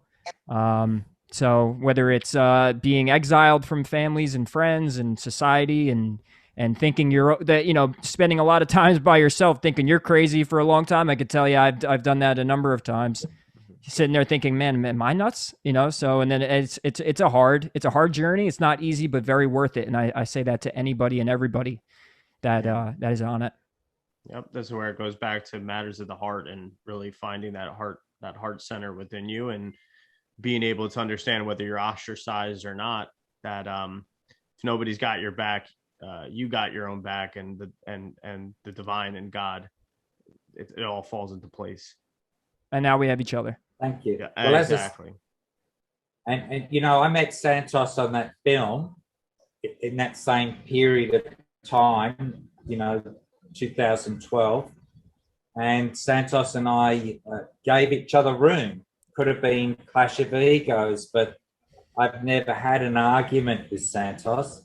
I learned syncretism from his presentations, and we went and did an interview, and dare I say it, Santos and I became attracted. We're totally different people in real terms, but we're definitely respectful. We're all ears to what each one of us says. But you guys are definitely fresh. You guys are fresh in the world of inquiry. Anytime you want to, I can do this anytime you want. Help understand and hopefully what I've said, some of the things I've said are points of inquiry. The aliens can't come into our realm through the dome. They're coming up from their realm, which is denser than ours. But as I pointed out, we don't belong in the sea. We don't belong in high altitude. We don't have the facility to fly without mechanical device. We are earthlings, literally. Can't go too hot, can't go too cold. So when they say things like, oh, they know more about the moon than they do about the oceans, well, I don't know if that's entirely true, but they certainly don't know much about the oceans. And whoever's running Google Earth, to leave that sort of data on Google Earth of all those lines in the sea and all the rest of it, you've got to, they tell you that straight lines don't work in nature. Well, there's all that straight line. You just press the B side. When you make a measurement, you press the B side of your mouse, you press show elevation profile, and it shows you this straight line. It's right there. Everything is there for us to find out, and go with it and spread the data, spread the information. Well, as we're now, we've been in the age of Aquarius or entering it, or at least on the cusp, and I think we want this to happen more and more, and you guys are surely going to stay our mentors for a long time, whether it's directly or indirectly. And we're always going to be here to ask questions and want to have conversations. And, last time when we did with Santos, there was the eclipse, and things went a little awry and a little off, and we only got a half hour, but we were looking forward to talking to him too, you as well. And we're looking to do this as much as possible, especially when we have some sort of information, because we think it's our due diligence and our service to pay to the world, and as Santos is doing. And, I always thought about it too. It's like, you guys got to repeat the same stuff over and over again. And that alone is work, that alone and I especially with Santos, because I watch all the podcasts you do, and I'm like, I watch, I go, he said this like 15 times, 20 times, hundreds of times on other, it's like, what am I going to say to him? But it's a matter of just allowing the conversation to take us, and that's how we're going to find new information. That's how we're going to find new discoveries. It's just a matter of conversing and sharing energies. And as long as we keep doing that, I'm sure we'll be guided, and I feel right doing it. So whenever you guys want to do this, me and Gio are looking to do it as much as possible. Maybe not at midnight. I understand that with me and Santos and Gio right now, it's he is 12 and 1. But we can find some times that are a little more regular, and then we could do this, and I don't mind. I don't mind doing this for hours on end. So. Yeah, getting more focused in a focused topic, either one of anybody's choice, or even just to elaborate on current events and really make the connection as well with, maybe some current things people are actually facing, and to really be able to give that insight as well. But it's definitely awesome and a huge pleasure to be able to get all of us here and have this conversation. It's amazing. Right. All right. Well, nice to see you again, Sanatan, and Ray of Hari and of the angels. Yes. The Angelo. Yep. Right. That's God correct. bless everyone. Yes. Thank you, Achintya. Thank you. Gentlemen, we'll be in touch. Santos, you'll probably be getting an email from us at some point, and we could do this again, and or all four of us, or whoever and whenever. But as long as we do it again, we're looking forward to it, and we appreciate you guys again for coming on. Yeah, and thank you, Santos. I know you're very busy right now too, so appreciate you doing this as well. Yeah, we see you. Sure. My pleasure. Thanks, guys. Awesome. Okay. Hare Krishna. Until next time, guys. God bless. Bye.